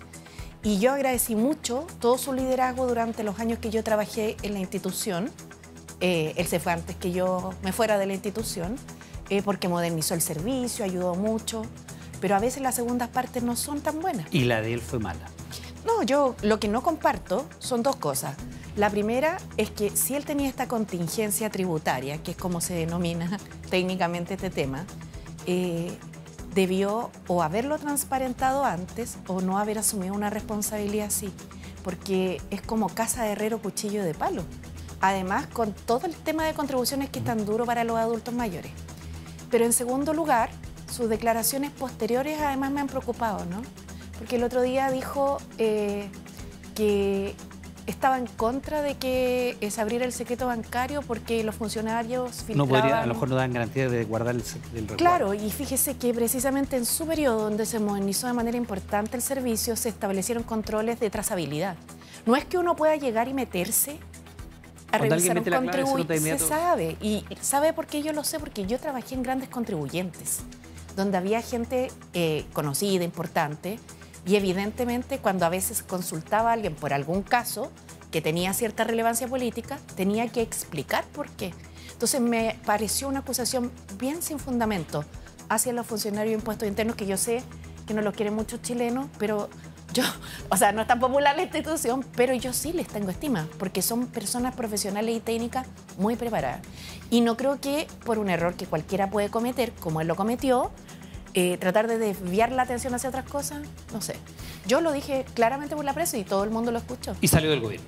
Candidata, uno de los temas relevantes. Perdona, bueno, solo para ¿sí? precisar una cosa, él salió del gobierno por el error que él cometió, no porque yo le pedí el cargo. Ya, pero usted presionó públicamente para que eso ocurriera. O sea, es mi opinión. Lo otro es que no diga mi opinión y yo creo que no es bueno, porque cuando la gente en su casa no puede pagar las contribuciones, o conocemos el caso que conocimos como hace una semana, de una señora que paga más de la pensión mensual en contribuciones, es evidente que aquí hay un problema importante en el país y que yo además en mi programa de gobierno espero abordar y resolver. Tengo una propuesta. No tiene programa de gobierno todavía. Ay, pero ¿cómo? Si ustedes mismos todos los canales lo cubrieron. ¿Pero cuándo va a lanzar, cuándo va a publicar su programa? El complemento del programa, porque el programa está publicado desde el 18 de agosto. Son las bases programáticas. ¿Y el programa formalmente? No, ahora viene un complemento del programa por la gira nacional que hicimos, que se recogen 3.000 opiniones ciudadanas de 26 equipos técnicos y va a estar el lunes para la tranquilidad. Este lunes, sí, publicado. Sí, sí. Ya. Bueno, vamos a ver si en ese programa... Despejado el punto. Ya, ok, lunes. Y ahí vienen propuestas sobre contribuciones para personas mayores. Y vamos a ver las propuestas que tiene ese programa que se ha de publicar definitivamente el día lunes en materia de migraciones, que lo hablamos con Montserrat Álvarez, candidata, llegó tu hora.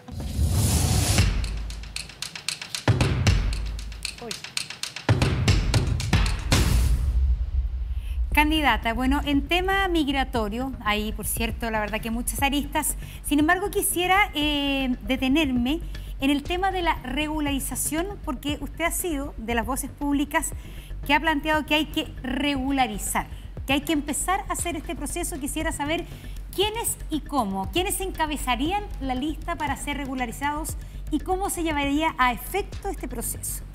Bueno, en primer lugar, quisiera señalar que, dada la cantidad de migrantes que hay en nuestro país, uno puede hacer dos cosas. Esto es como el costo de tomar o no tomar decisiones. Una cosa es decir, vamos a fortalecer las fronteras, que es algo que vamos a hacer con tecnología, ¿cierto? Con control biométrico, con cámaras de seguimiento de movimiento y generando una frontera tecnológica, ¿no? Dada la geografía que tenemos en el norte del país. Pero hay una situación que tenemos real en Chile y que es que ya hay muchos migrantes y que están en situación irregular. Entonces ahí uno en la política tiene que tomar dos decisiones. O dice, voy a hacer algo para ordenar la casa, saber quiénes son y dónde están, o simplemente hace como que esta realidad no existiera y levanta consignas como yo voy a cerrar las fronteras, como si esto fuera además algo fácil. Imagínense la extensión de Chile. De hecho, en el norte son más de 800 kilómetros los que habría que cerrar. Lo que yo le puedo plantear es que en Chile vamos a hacer una regularización acotada a quienes se hayan empadronado previamente. Y empadronar básicamente es poder registrar a quienes están en nuestro país para saber quiénes son. Y es muy necesario porque lo que nos ocurre es que hoy día tenemos gente que vino a nuestro país a trabajar, que tuvo que salir de sus países por distintas circunstancias, y otra que está efectivamente viniendo a delinquir. Ya, pero usted dice que hay un llamado a empadronar. Sí. A finales del 2023 terminó el proceso de empadronamiento que llamó este gobierno. Sí. Ahí se estima que son cerca de 200.000 personas cerca que de están 200.000 empadronadas. Sí.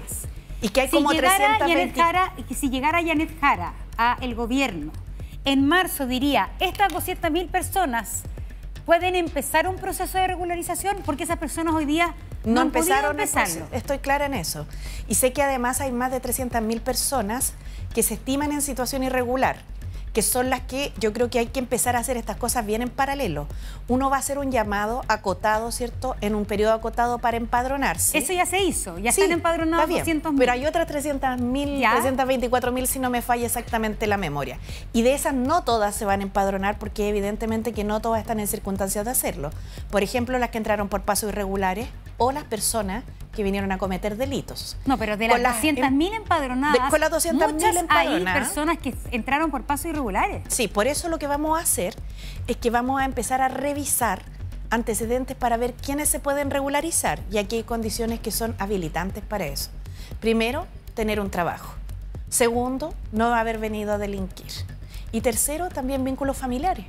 Es algo que yo creo que es algo que nosotros, como el otro día conversaba con la SNA, pero una ¿no? pregunta, las personas, porque hay personas que entraron como turistas o personas que ingresaron con permisos temporales de trabajo y están vencidos. Sí. Pero las personas que entraron por pasos no habilitados, esas personas sí están en la lista de posibles o de prioridades para regularizar, siempre y cuando tengan las condiciones que usted dice. No, las personas que están priorizadas para regularizar son las personas que tienen un trabajo, entraron por paso regular, tienen vínculo familiar y no tienen antecedentes penales. Ya.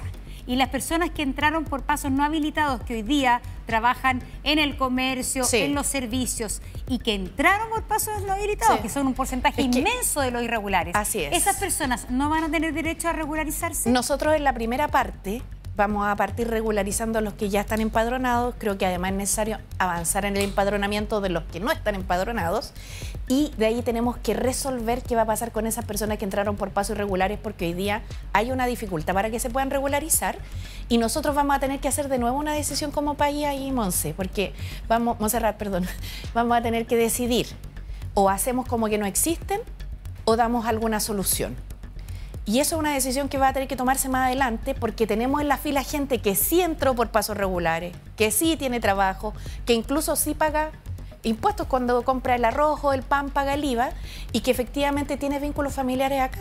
Yo no creo que todos los migrantes sean personas malas como algunos los tratan de demonizar. Es que es bien distinto, nadie está diciendo unos delinquen. No, yo sé que usted no. Es muy distinto el estatus que usted le da a las personas que entraron por pasos irregulares, sí, a las personas que están aquí habiendo entrado regular, pero están irregulares. Es muy distinto, sí, usar un paso y uno de los pasos no habilitados. Es distinto. Entonces, dentro de estas 200.000 personas, hay muchas de ellas que se autodenunciaron porque, sí, entraron por pasos no habilitados. Sí. Por eso vamos a ¿van a poder regularizarse? Vamos a priorizar a los que entraron por pasos habilitados, ajá, que tienen vínculos familiares, que no tienen antecedentes penales. Nosotros vamos a seguir el empadronamiento porque hay gente que no se ha empadronado. Y cuando llegue su minuto, porque esta tarea no es una cosa que se haga de un minuto para otro, ni que sea fácil, vamos a resolver qué vamos a hacer como sociedad. No es una decisión que voy a tomar yo sola. ¿Sabe por qué, Monse? Porque el tema de la migración ha alterado harto la vida chilena, la vida del país. Y eso es una realidad. Pero lo que no podemos hacer es no avanzar. Y yo creo que continuar el empadronamiento es necesario y quienes estén en condiciones ya de regularizarse lo pueden hacer. En cuanto a las expulsiones, candidata, sí, a ver, una de las principales dificultades para expulsar hoy día a venezolanos es que, bueno, no hay relaciones diplomáticas con Venezuela, no pueden aterrizar aviones en Venezuela. Sin embargo, en nuestro matinal, frente a esta pregunta, usted señaló que habría que, de alguna manera, concretar expulsiones a Venezuela. Para concretarlas, habría que promover el regreso de la democracia a Venezuela. Sí. Eso quiere decir que tendríamos que esperar que termine el régimen de Nicolás Maduro para que vuelva a ser expulsado un venezolano a Venezuela. Mire, eso no es una decisión que nosotros podamos definir, lamentablemente. El punto es que es Venezuela la que no quiere recibir a los expulsados, entonces se pone de cargo de Chile, o en este caso de mi candidatura, como la posibilidad de que Venezuela reciba o no a la gente que se está expulsando de acá. Si usted me pregunta a mí, yo creo que la solución definitiva va a ser evidentemente que haya un cambio a un régimen democrático en Venezuela, y en una solución alternativa que uno puede explorar es tratar nuevamente de restablecer canales de diálogo que permitan que estas expulsiones se produzcan, pero eso está de cargo del país venezolano, lamentablemente, porque si estuviera en nuestras manos esto ya estaría pasando, ¿no? En ese sentido, que usted sea militante del Partido Comunista puede ser un punto a favor de volver a tener relaciones diplomáticas con Venezuela y poder volver a negociar el tema de las expulsiones a migrantes irregulares? Mire, con la opinión que yo tengo de Maduro y de su gobierno, la verdad lo dudo bastante. Lo que sí le puedo decir es que voy a hacer todos los intentos porque sé que quienes han venido a delinquir a Chile deben ser reconducidos a sus países. Y no tengo dudas, pero eso es más de cargo de ellos que de nosotros. Lamentablemente, esa es la realidad. Respecto a el tema de las personas que entran a nuestro país por pasos no habilitados, ¿usted sería partidaria de crear estos centros de retención? Porque hoy día muchos, bueno, no muchos, pero un porcentaje importante son reconducidos a Bolivia o a Perú. Sí, pero a Bolivia en virtud del último convenio, ¿no? Claro, pero muchos no son reconducidos y en Chile no hay ningún impedimento legal para quedarse ni para, la verdad, circular por el país. Las personas que ya están en Chile, eso no es un delito migrar en Chile. ¿Usted sería partidaria que para que esas personas se queden en la zona norte y finalmente no migren al resto de Chile, hayan centros de retención hasta que se solucione su situación migratoria? No, Monse. Yo creo que esto hay que regularizarlo en serio. Como situación, la situación migratoria. Y si uno piensa en esta experiencia en otros países, donde además las soluciones para, en definitiva, poder reconducirlo a su país son medias inciertas, que es lo que nos pasa con el régimen de Maduro. Lo que se termina asentando ahí son campamentos, son personas que terminan institucionalizándose de alguna manera y que son personas que han venido a delinquir, porque en el fondo no son los migrantes que han venido a buscar trabajo.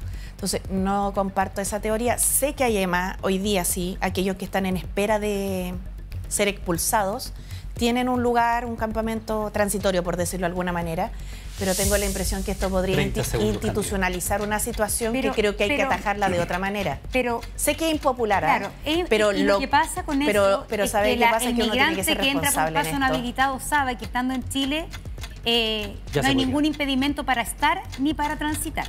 Por lo mismo, le comentaba que los que ingresaron por pasos irregulares es una discusión que espero que demos ampliamente en la sociedad chilena, porque entraron y están acá. El punto es, yo no tengo todas las respuestas ni todas las soluciones. Lo que le puedo decir es lo que diagnostico de la realidad.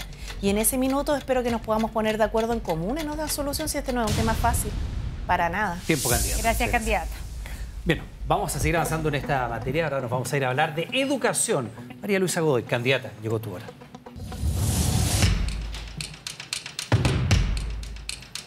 Luz. Candidata, buenas noches. Comenzamos con educación. Según las cifras del Ministerio de Educación, 1/3 de los niños y niñas de nuestro país asiste a escuelas públicas y 2/3 lo hace a colegios particular subvencionados. Hace 20 años la proporción era mitad y mitad. ¿Qué propuesta tiene usted para los más de 2 millones de familias que legítimamente eligen la educación particular subvencionada? Porque hasta el momento en sus lineamientos programáticos que dedica 7 hojas a educación no hay nada. ¿Qué propuestas tengo para? La educación particular subvencionada. Para la educación para las más de 2 millones de familias que optan por eso. Entiendo. A ver, yo creo que la educación, María Luisa, hay varias cosas que nosotros podemos hacer. Hay algunas de corto plazo y otras de más largo plazo. La primera de ellas es que si usted lo ve, yo creo que si hay gente que elige tener a su hijo en la educación particular subvencionada o en la particular, está en su derecho, digamos, y mi foco principal como presidente de la República va a ser fortalecer la educación pública. Lo digo porque mucha gente al final opta por otro tipo de colegios porque ve que en la educación pública no está, digamos, cumpliéndose las expectativas que tenía para la formación de su hijo. ¿no va a tener propuestas para la educación particular subvencionada? Mire, el lunes cuando presentemos las medidas complementarias vienen algunas propuestas, pero mi foco principal, y en esto quiero ser bien transparente, esta apuesta en la educación pública porque creo que ahí es donde estamos necesitando un apoyo importante. Si usted lo ve, una de las dificultades que es la educación particular subvencionada, evidentemente, el tema de la subvención por asistencia. ¿Y por qué cree hoy día que la gente prefiere los colegios? No, yo creo por varias razones. Subvencionados entre otras, que los públicos. Sí, por varias razones, pero entre otras porque hay un tema de expectativas también que no se están cumpliendo a lo mejor en la educación pública y mi deber como futura presidenta es fortalecerla, ¿no? Vámonos entonces ahí a los liceos emblemáticos. Pero solo para comentarles de los subvencionados.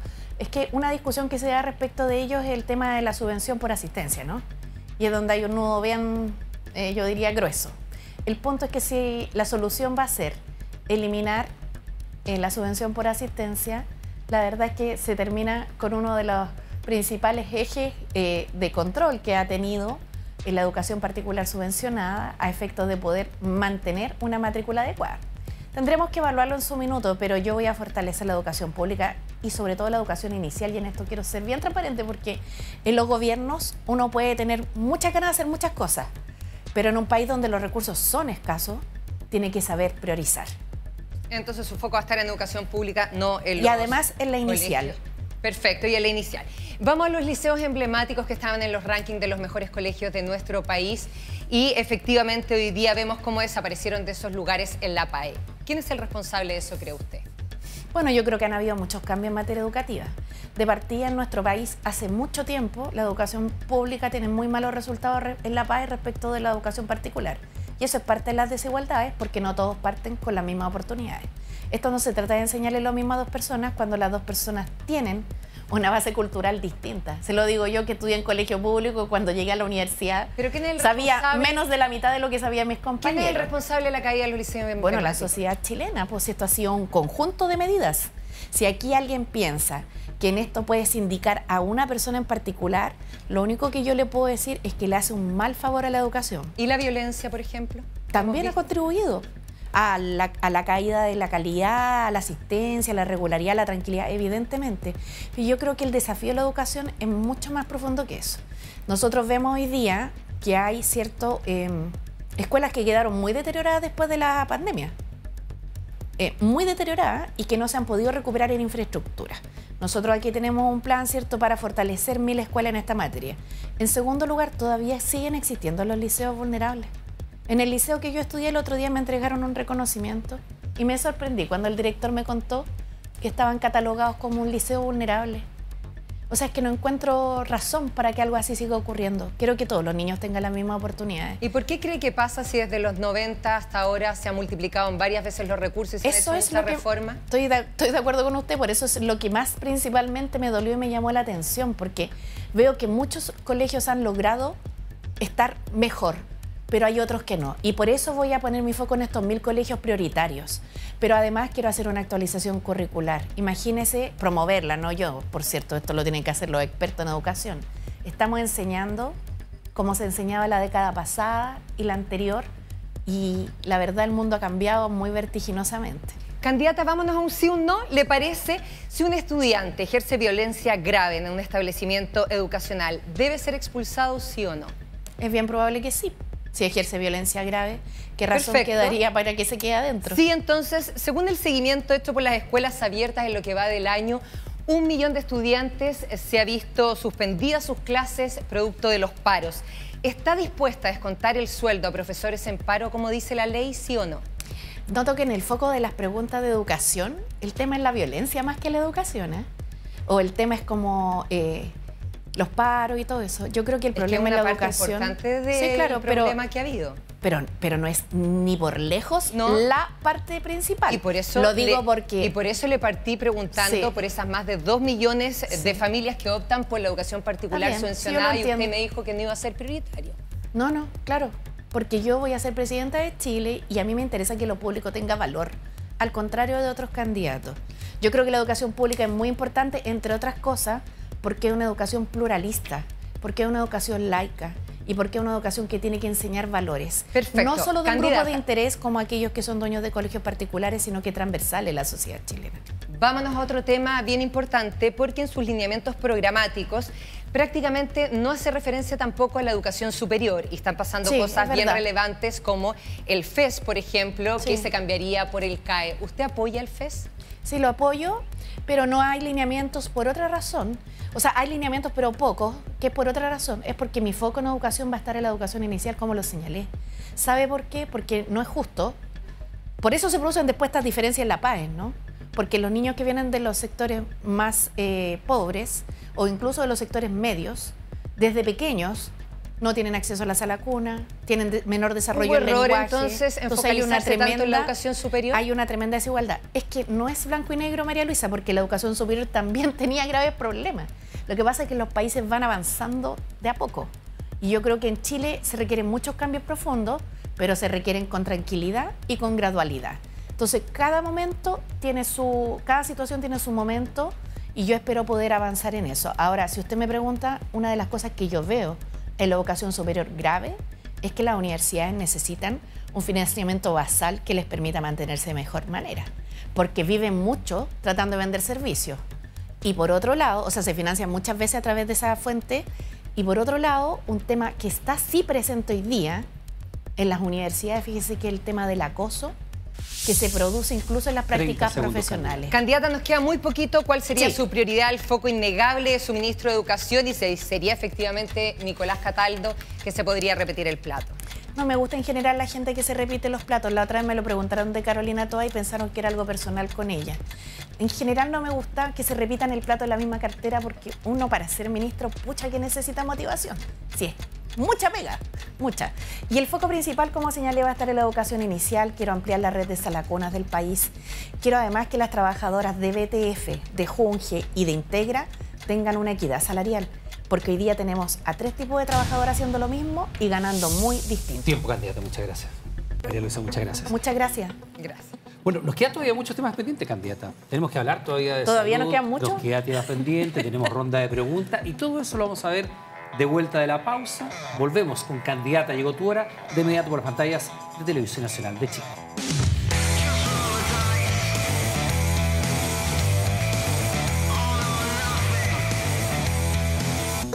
Continuamos haciendo Candidata Llegó Tu Hora. Janet Jara, es momento de que nos enfoquemos en uno de los temas que más marca la pauta y por lo menos el cotidiano de la gente. Le invito a que giremos hacia este sector para hablar con Eduardo Fuentes de Salud. Candidata, llegó tu hora.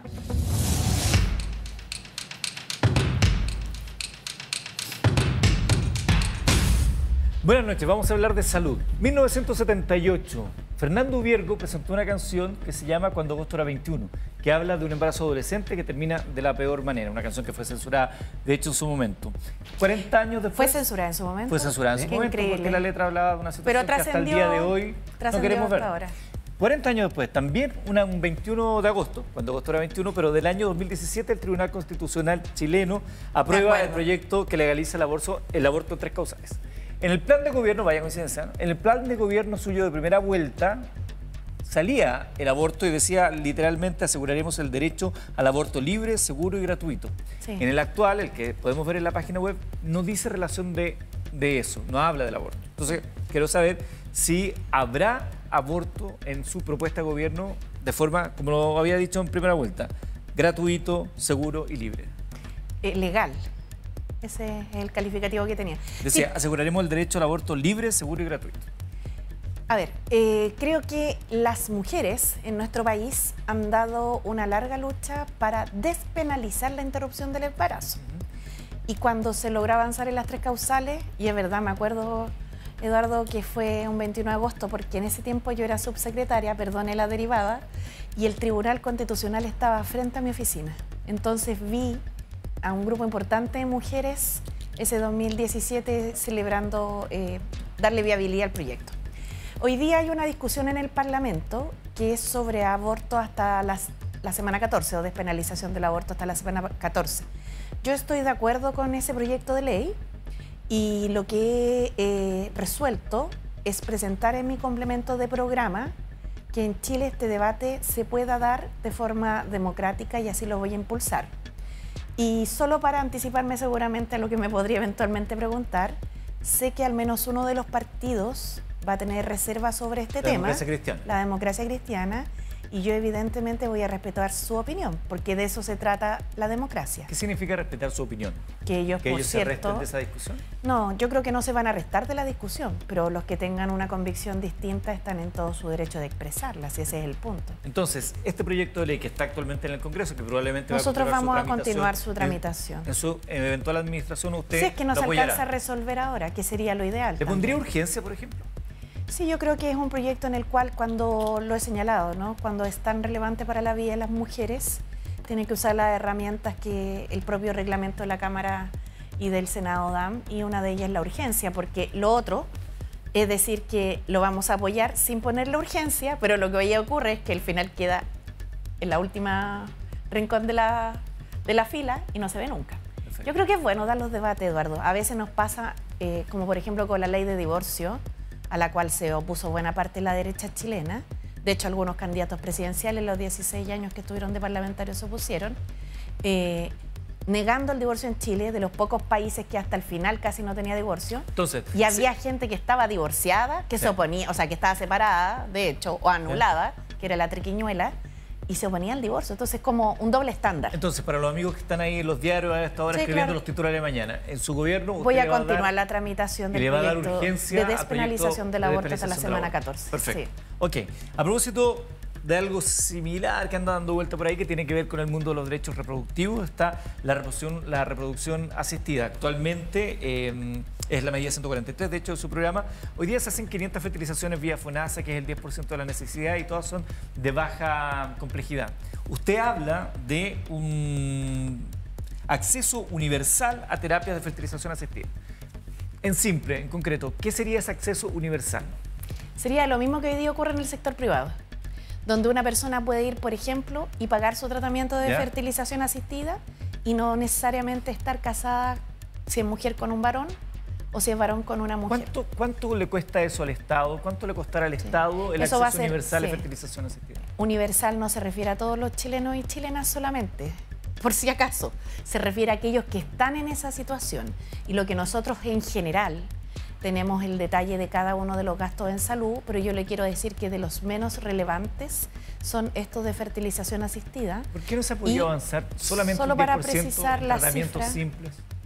¿Cómo? Que actualmente FONASA, como decía, yo soy papá gracias a un tratamiento que duró años y que afortunadamente pudimos costear, pero me ha tocado compartir con mucha gente que no lo ha logrado. Entonces, siempre la pelea es, el Estado solamente un 10%, es muy poco, y tratamientos de baja complejidad. Sí. Ahora hay un acceso, según su propuesta, garantizada.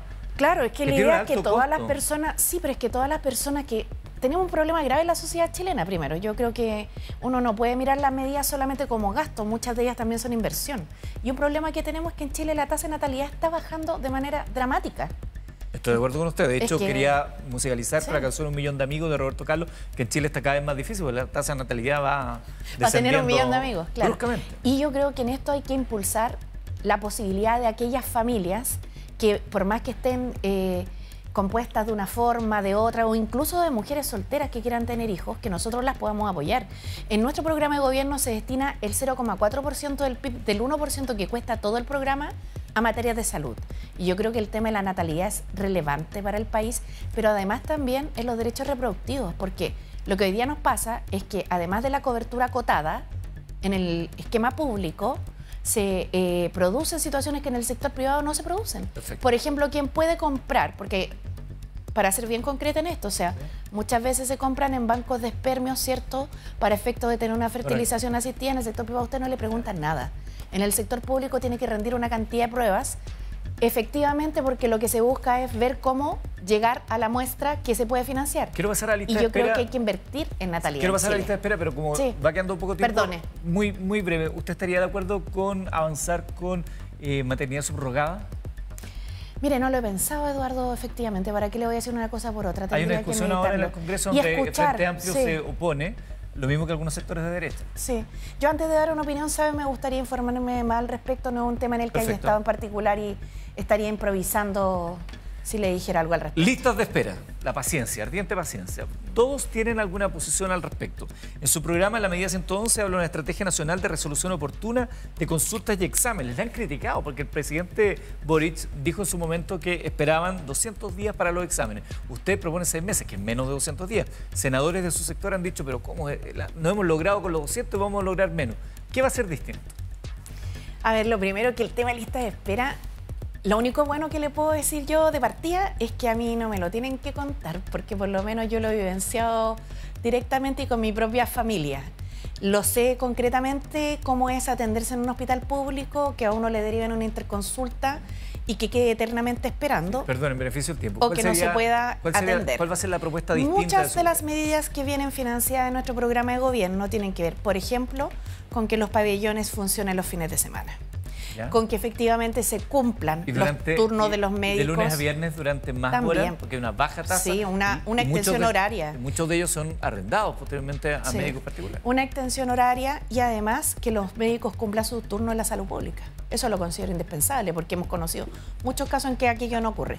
Pero en segundo lugar, y en esto sí es una medida de más largo aliento, porque cuando uno es jefe de Estado o jefa de Estado, tiene que pensar no solamente en mañana, sino que también en lo que viene.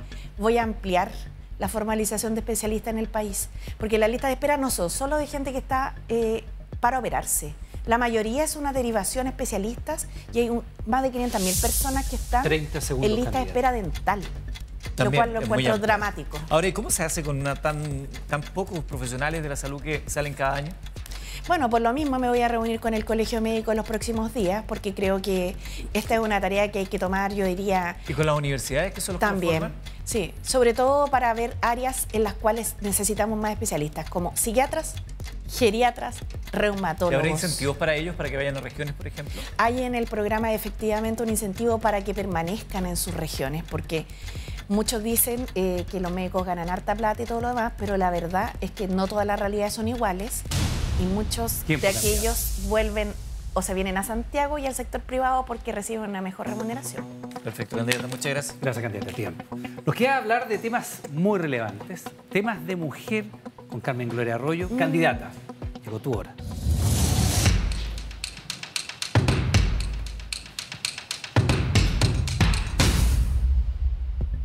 Candidata, me dio esperanza cuando le escuché que el lunes va a estar su programa, porque solo me pude guiar por los lineamientos de programación, los lineamientos programáticos, y en ello, sobre el tema que a mí me interesa, el primero, voy a empezar, violencia contra la mujer, solo hay 3 medidas. Es que no estaba dentro de los 3 ejes centrales. Disculpe, si me permite, no, lo que por pasa es que, como usted sabe, cuando yo ganó la primaria, constituimos una alianza político-social que tiene 9 partidos. Y uno tiene la urgencia de presentar un programa que represente a todos los sectores y dar gobernabilidad con 9 partidos, evidentemente requiere un ejercicio en el cual se tiene que tomar su tiempo. ¿Ha costado? No, yo diría que no ha costado menos de lo que se presume, pero tampoco es que haya sido llegar y agarrar, claro. Pasemos a hablar entonces de esta... Pero eso asegura una mejor gobernabilidad, perdone, porque hay una representación más amplia de la sociedad chilena. Eso me pone muy contenta a mí. Yo espero que en el programa vengan más medidas, porque en el lineamiento hay 3 medidas que tienen que ver con violencia de género y 5 medidas que tienen que ver con el empleo femenino. Pasemos a hablar de la violencia de género.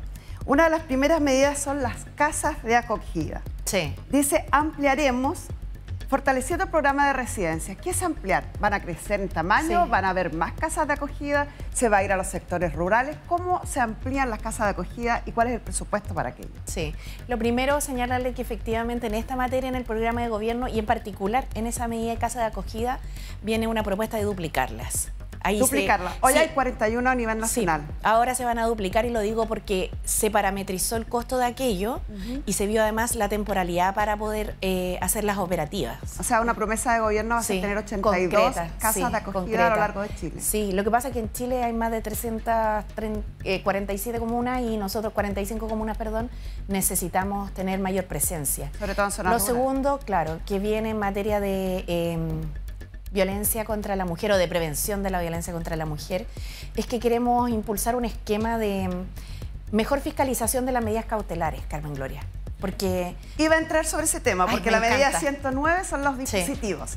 En algunos países los dispositivos han sido un fracaso, como en España. Sí. Se ha cuestionado el uso de ellos. En Chile se intentó, pero no ha funcionado nunca eficientemente. ¿Cómo va a lograr que funcionen? ¿Quién los va a fiscalizar? ¿Cuánto cuesta? Sí, nosotros todas las medidas de mujer, de salud y de educación tienen un costo agregado del 0,2% del PIB, ¿ya? Como señalé, en educación, perdón, en seguridad otro 0,2%, en salud un 0,4% y me falta uno de los elementos que es, ¿qué dije? Seguridad 0,2%, salud, educación 0,4%, educación y el tema económico y en particular el ingreso vital, otro 0,2%. ¿De qué dispositivos estamos hablando? Sí, estamos hablando de generar fiscalización de las medidas cautelares a través de dispositivos de presencia mixta en los hogares donde hay que verificar el cumplimiento de la cautelar. Brazaletes, tobilleras, ¿qué dispositivos? No, es patrullaje mixto. Ah, no son dispositivos, sí. Patrullaje. Es que también se le llama dispositivo, pero es otra forma de la que uno suele emplear en la cabeza cuando piensa en un dispositivo, está pensando en una, ¿cómo se llama? Tobillera. Tobillera. Una tobillera. Claro, iba a decir pulsera de tobillo, pero es tobillera. Lo que queremos, ¿por qué? Porque los carabineros, cuando reciben a través de la unidad de la UPOL, ¿cierto? Las órdenes que tienen que emitir, evidentemente se ven enfrentados a situaciones que son de urgencia y extrema gravedad, versus una fiscalización preventiva del cumplimiento de una cautelar. Y lo que vamos a hacer precisamente es poder hacer patrullajes mixtos con la presencia, por ejemplo, de un carabinero en una unidad de seguridad municipal. Estamos hablando de estas cautelares cuando ya hay una víctima, cuando hay denuncia, ya se conoce la denuncia. Porque hemos visto que muchos de los femicidios que han ocurrido últimamente, y de hecho el último, ha sido con medidas cautelares vigentes. La medida 108 habla de actividades de prevención desde la primera infancia. ¿Estamos hablando de un cambio cultural a lo mejor? Estamos hablando de un se cambio considera cultural. Primera infancia en este plan? Sí, nosotros vamos a partir esto desde la desde el jardín infantil. Creo que es muy importante que en nuestro país, desde los niños en adelante, se desarrolle una cultura de respeto mutuo. Y hay condiciones culturales que no hemos podido erradicar del todo que justifican este tipo de conductas. Lo vamos a hacer a través de una campaña de sensibilización con dos ejes. Uno, la violencia contra la mujer, y la otra es la violencia contra los niños, niñas y adolescentes, que ha sido demasiado naturalizada en este país. Culturalmente las víctimas son cuestionadas, criticadas, puestas en duda, como pasó con la víctima del caso Monsalve. Así ¿Está de es. acuerdo con aquello? Sí, estoy completamente de acuerdo. Y no solamente estoy de acuerdo con que las víctimas son estigmatizadas, sino que también me ha pasado, y lo digo porque cuando yo tomé decisiones muy drásticas en torno a un subsecretario que había sido acusado de acoso a funcionarias, pareciera que el juicio público fue sobre mí, más no sobre él. Y ahora que, como delante comentaba, acaba de salir la sentencia, nadie ha reproducido ningún titular de los que sí se encargaron masivamente de reproducir cuando tomé esa decisión. Usted lo dijo hace un rato, no es mi estilo. Y también señaló, lo decía Matías del Río, que quizás pecó de inmadurez o de inexperiencia. ¿Lo hicieron mal? ¿Lo hizo mal el gobierno? Yo creo que se demoraron demasiado. Se demoraron demasiado. Eso lo he dicho muchas veces. ¿Usted lo hubiera hecho distinto? Sí, claro, yo lo hice distinto. Por una conducta distinta. ¿Y en el caso Monsalve lo hubiera hecho por una distinto? conducta distinta que yo creo que era menos gravosa que esta situación. ¿Pasemos a otro tema? O sea, que lo quiero decir claramente, porque siempre es fácil ser general después de la guerra. Sí. Pero en mi caso no es así, porque yo tomé las decisiones antes. A mí me ocurrió antes esto. Y por una situación que era de otra naturaleza, donde había acoso sexual y acoso laboral. ¿Qué fue lo peor que esa hizo? Decisión. ¿Qué fue lo peor que hizo el gobierno al tratar este tema, este caso? La demora, a mi entender, claramente. Debieron haber desvinculado a Monsalve, haber apartado a Monsalve inmediatamente. Suspendido. Mira, lo que pasa es que uno puede tomar un conjunto de medidas, pero lo que no puede hacer es caer en la inacción. Ese es mi predicamento. ¿Por qué? ¿Tuvo la oportunidad de hablar eso con el gobierno? Sí, claro.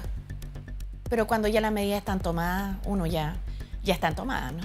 ¿Con quién lo habló? ¿Con el ministro? No, yo lo planteé en distintas instancias en las que me correspondió opinar sobre el tema. Otro tema. Hace poco fue noticia un estudio que mandó a hacer el Ministerio de la Mujer y Equidad de Género con la UNICEF, donde se establece que el costo para criar un hijo alcanza los 595.000 pesos. Sí, el sueldo mínimo es inferior a eso. La mayoría de las mujeres ganan 24% menos que los hombres y la mayoría de los papás no pagan la pensión de alimentos. Mujeres solas criando a los hijos con pocas posibilidades de entrar a trabajar. Medidas para fortalecer los cuidados, dice usted. Y habla también de la sala cuna universal.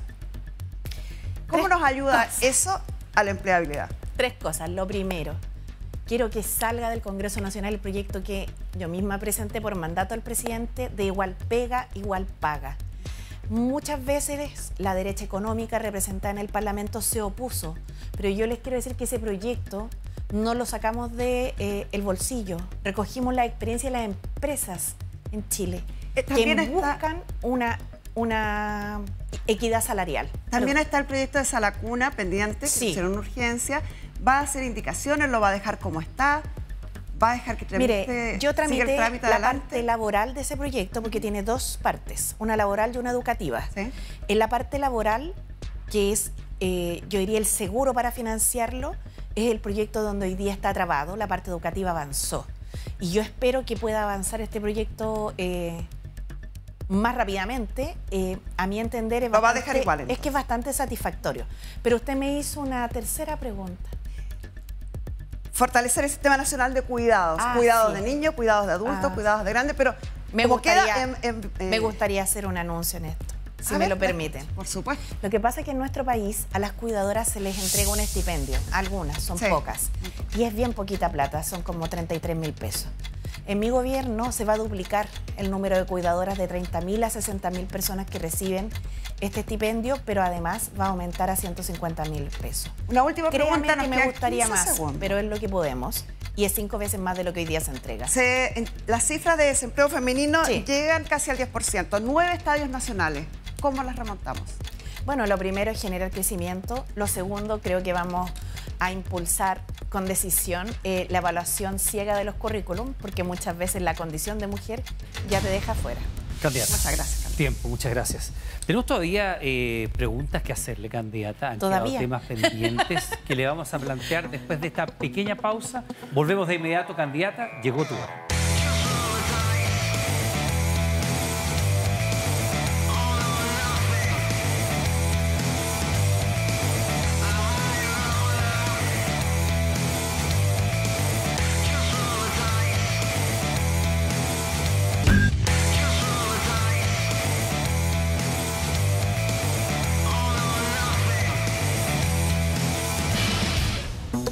Absolutamente en vivo y en directo a través de la pantalla de Televisión Nacional. Hacemos Candidata, llegó tu hora junto a Janet Jara. Y nos quedaron algunas preguntas, candidata, pendientes. Y la dinámica es la siguiente. Y le pido que se gire hacia Valentina Reyes porque ella va a ser la primera en hacerle la pregunta.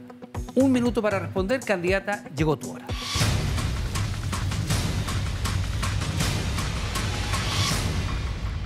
Candidata, este gobierno se declaró feminista. ¿Está en deuda en materia de feminismo? Ay, siempre uno quiere hacer más, pues. Pero si usted me pregunta, yo creo que han habido avances bien sustantivos. Y dentro de eso, quiero destacar la ley Papito Corazón, porque pucha que hacía falta en nuestro país, que aunque fuera la fuerza, los que no pagan la pensión de alimentos se hagan cargo de su hijo. ¿Y el caso Monsalve no dejó una deuda en esta materia? Yo creo que hay muchas cosas que uno, como señalaba, pudo haber hecho de manera distinta. Yo en mi caso, como señalé, habría tomado medidas distintas. Así lo hice con anterioridad. Pero más que juzgar al actual gobierno, porque además fui parte de él y me parece como un poco decoroso, lo que le puedo decir es que en mi gobierno las mujeres van a tener un trato igualitario y que no va a haber retrocesos, como algunos otros están proponiendo en sus derechos. Gracias, candidata. Gracias, Eduardo candidata. Fuentes. Vamos. No hay luces, coreografía, nada. Candidata, en su gobierno, usted despenalizará, es una palabra compleja, despenalizará el consumo de la marihuana. Por ahora no está entre mis prioridades. Lo tengo sumamente claro porque el tema de la droga causa un grave daño en la población y mis prioridades son combatir el consumo de drogas. Sé que hay gente que hace consumo medicinal, otras personas que además hacen un consumo domiciliario, voluntario, recreativo, indoor, claro. Pero no está en mis prioridades, no lo descarto, pero no está en ninguna de mis prioridades. Mi prioridad hoy día es combatir a aquellas drogas que están llegando a la población y que no son precisamente en todo caso la marihuana, ¿no? Gracias, candidata. María Luisa Godoy. Candidata, en nuestro país 1 de cada 5 niños tiene una discapacidad o una condición que dificulta su aprendizaje. Y hoy la mitad de los colegios son la mitad más vulnerable los que participan del PIE, que es el programa de integración escolar. Sí. Y usted en sus lineamientos programáticos propone avanzar en la universalización del PIE. Y me gustaría saber en qué plazo tendría que ser y si los colegios que no participan del PIE van a tener una sanción. No van a tener ninguna sanción.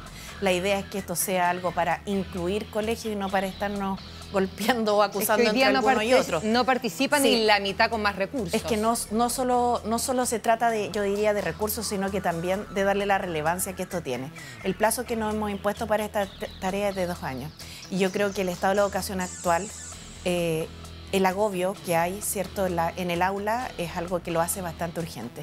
Ahora no hemos puesto este plazo en 2 años y yo espero que esto se haga por la zanahoria y no por el garrote. Esa es mi forma de hacer política. Gracias, candidata. Y finalmente, Andrés Vial tiene la última de las preguntas. Candidata, la última pregunta. ¿Cuánto cuesta su programa de gobierno? Un 1% del PIB, 3.500 millones de dólares aproximadamente. Gracias, candidata. Perfecto, candidata. Muchas gracias. Hemos pasado por todos los temas. La idea, por supuesto, es que la gente pueda votar lo más informada posible y usted ya nos dice, el día lunes conoceremos su programa de manera definitiva. O sea, se va a completar el programa de gobierno que ya tiene 170 medidas publicadas y que lo pueden encontrar en un lugar muy original, que es janetjara.cl. Candidata, su minuto. Quisiera usar mi minuto para hablar de algo que no tiene que ver necesariamente con la candidatura, pero que es muy relevante.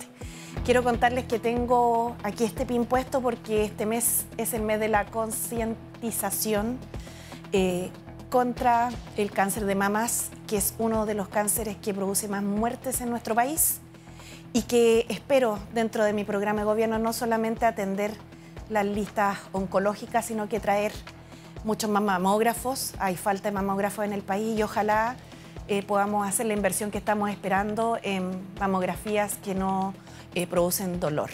Lo digo porque es un examen obligatorio, hay que hacérselo. Muchas mujeres están viviendo esta dolencia y quiero enviar un abrazo a todas aquellas que dan una lucha constante para salir adelante.